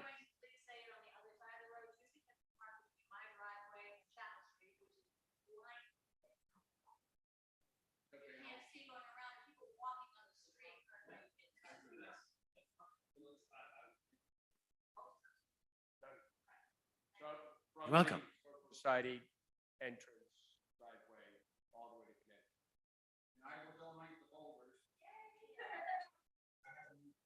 Easy to get to, my son knows where that is, the town contractor.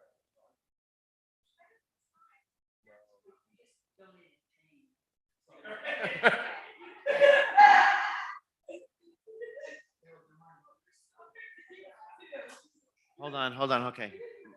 Hold on, Monica, go ahead.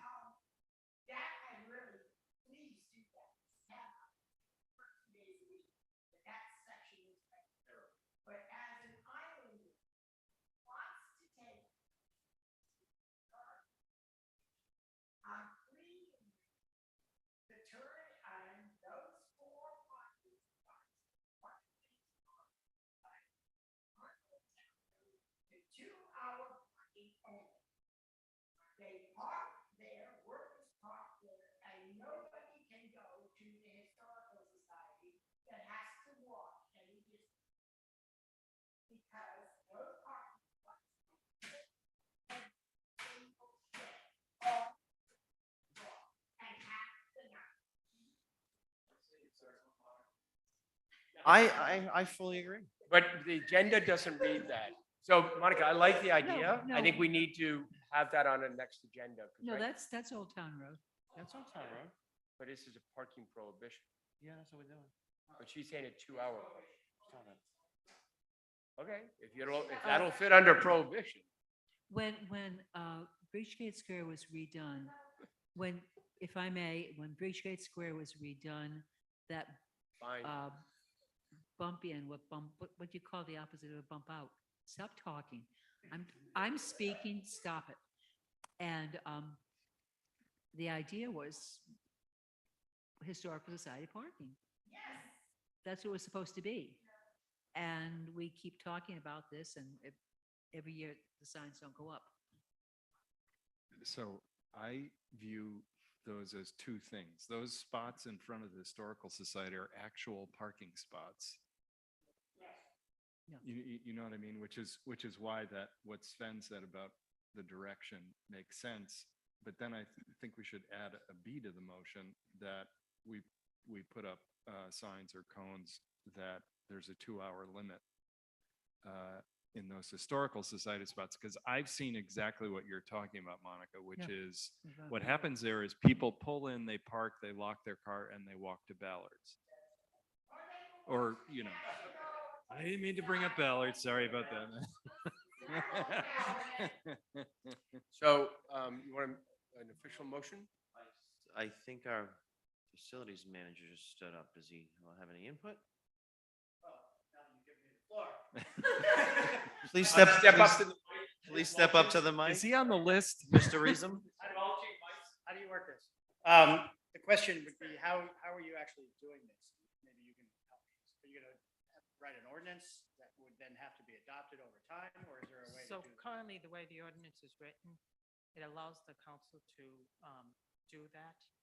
The next question I would ask the solicitors to get to this point is whether or not they think at some point that needs to be codified, and if we do, how do we go about doing that? That's that, yeah. Are the solicitors still with us? Yes, yes. Good evening. Nick Solitro, Town Solicitor again. Just checking. It's the middle of August. Can we just put the signs up? But I would Mary- prefer the signs than the boulders, to be honest with you. Me too. I'm sorry. I know you're. Marianne, can we put on an agenda in September, not August, in September for discussing sort of comprehensive parking in key roads? I mean, other people have been here about Spring Street. Other people have been here about other streets. Well, just talk about comprehensive parking around workers and other streets. I was I gonna just don't suggest want to that next. lose that issue. Thank you. To look at holistically island-wide. I mean, New Harbor is a similar thing, but let's deal with what we are dealing with right now and get this approved. Cindy. Wait a minute. I called on Cindy. Now you're gonna have to go to the bottom of the line.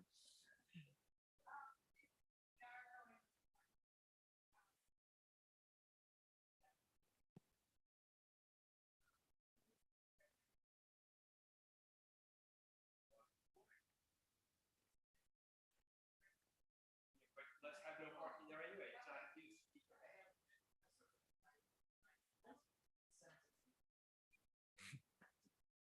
David Lewis. Oh, I'm sorry, Andy.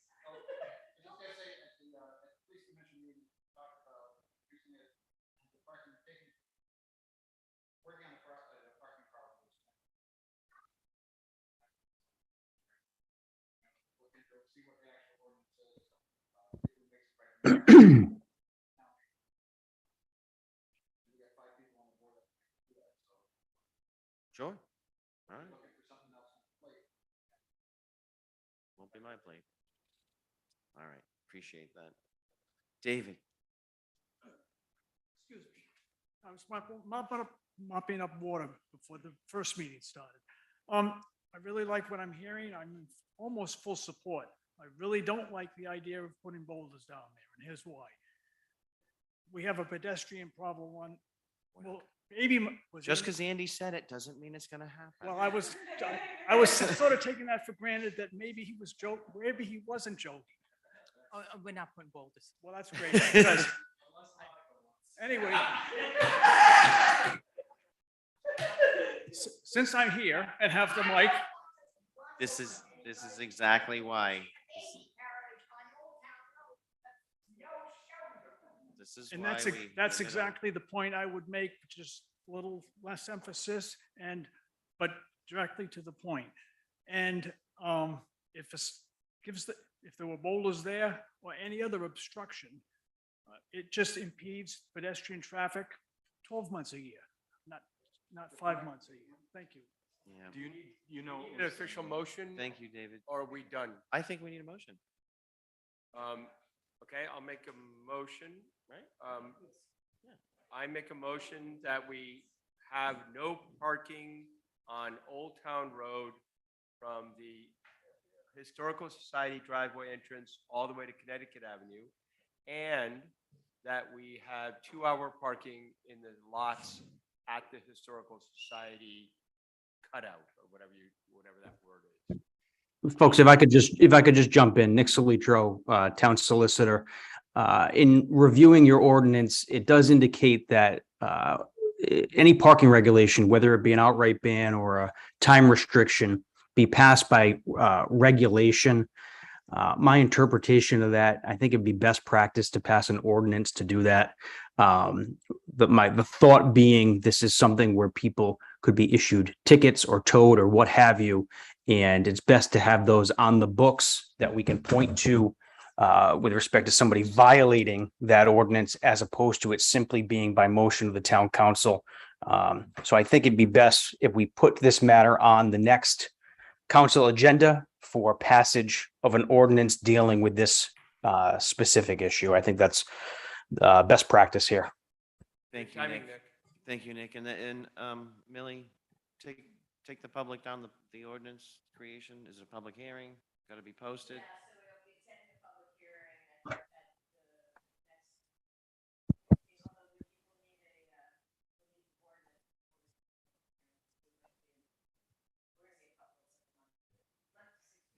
Okay, can we do temporary until then? Maybe somebody will just put boulders there.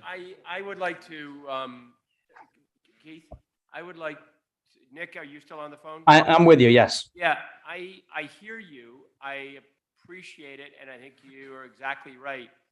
We have 3 weeks left, or 4 weeks left. By the time all that gets done, my question to you is, if we were to do it right now by town resolution, have the signs put up, and then start posting, to Millie's comment, getting it done right for a resolution, have the resolution drafted, have it advertised, etc., and then that takes effect. Would that be acceptable to you? Yeah, and the word temporary was just thrown around, and your ordinances do also provide for temporary ordinances. Specifically, it's supposed to come from the chief of police, but it requires the concurrence of the town council. So it's my suggestion would be, when do we have our next meeting? Is it Wednesday? The 17th. Then I would say we get something from the chief of police requesting that of the council votes on it, and it could become effective the 17th through whatever short period, whether it be a month or a couple months, to get you to the effect you want there. Can't we just make it effective now? The temporary ordinance requires the chief of police with the concurrence of the town council. I think we're missing that element. Unless you still have the chief in the room. I guess my question is about risk on this, and I know it's a public meeting, but I guess I'm willing to just sort of put this stake in the ground and for this temporary. I agree with that. If that's I understand what you're saying. If that's the prerogative of the council, that's something we can work with.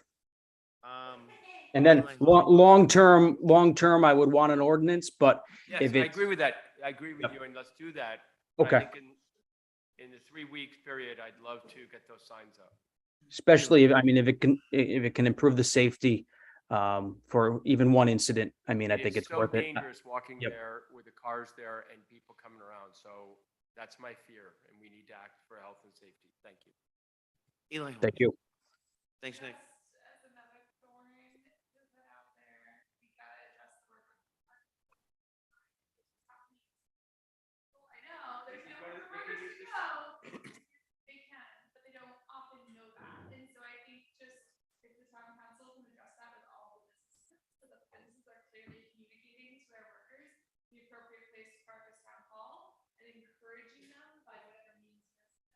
I think I actually think that's a great idea, and I think that a note, once we get this out there, I think a note from either Mary Ann or the clerk's office to all the businesses, alerting everybody, or the clerk base, or the bulletin board.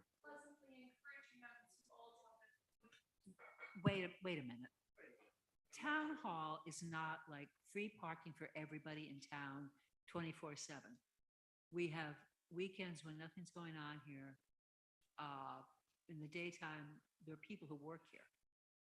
It's not a completely open, empty parking lot. Let's just be realistic about this.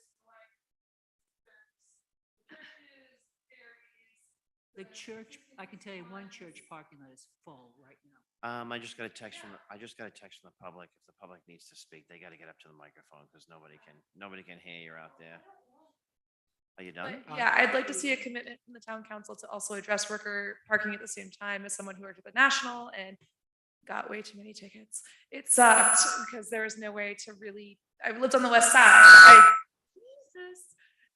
I couldn't navigate living on the west side and having to drive in every day, find parking, move my car every 2 hours, or find somewhere to go. I couldn't go to the grocery store. I couldn't go to here. I couldn't go to the surf. I couldn't go to the National. There wasn't a solution. And so I'd love to see, while we're addressing the parking issue, also a commitment from the town to really address the worker, because they're just going to keep going elsewhere, and it's just going to be an ongoing problem of sort of chasing where they're parking, if that makes sense. It surely does. I think that would go to what Sven had wanted to have, and Mary Ann mentioned was a comprehensive discussion about parking. In the phone. Andy. Hello, yeah, Andy Transu. Just for a quick, easy fix, this could be done tomorrow. It's a safety hazard. We got the police barricades. Plenty of them up behind the police station last time I saw. Simple and easy. Take one man, just string them along there. People with a baby carriage or whatever can get behind them to be safe, the barricade between them and the traffic. It'll get us through the next 3 or 4 weeks. And then look at, well, the wheels of justice, move along slowly here. That would be a quick fix. Okay. So, council? One thing, Let's Andre, dispose of this. a bit of history. 6 years ago, we did this very thing in between from Trims Ridge all the way down to Dead Eyes. And it wasn't that cumbersome. So let's move on. Motion's on the floor. Yes. No, seriously. Yes. I made a motion to prohibit parking from the driveway entrance to the Historical Society all the way to Connecticut Avenue on Old Town Road, and to appoint 2-hour parking in the parking area in front of the Historical Society in the cutout. Second. Yes. Aye. Aye. Sven's in favor, Mark? Aye. Motion carries. Thank you. Motion to adjourn. I make a motion to adjourn. I just did. Oh, second. All those in favor? Martha? Sure. I am also in favor. Sven? I am too. And Mark? Thanks for staying. Hey. Not just thanks for coming, thanks for staying. And I'd like to thank the town clerk, the facilities director, for helping make tonight feasible with speakers and all that stuff. So thank you all.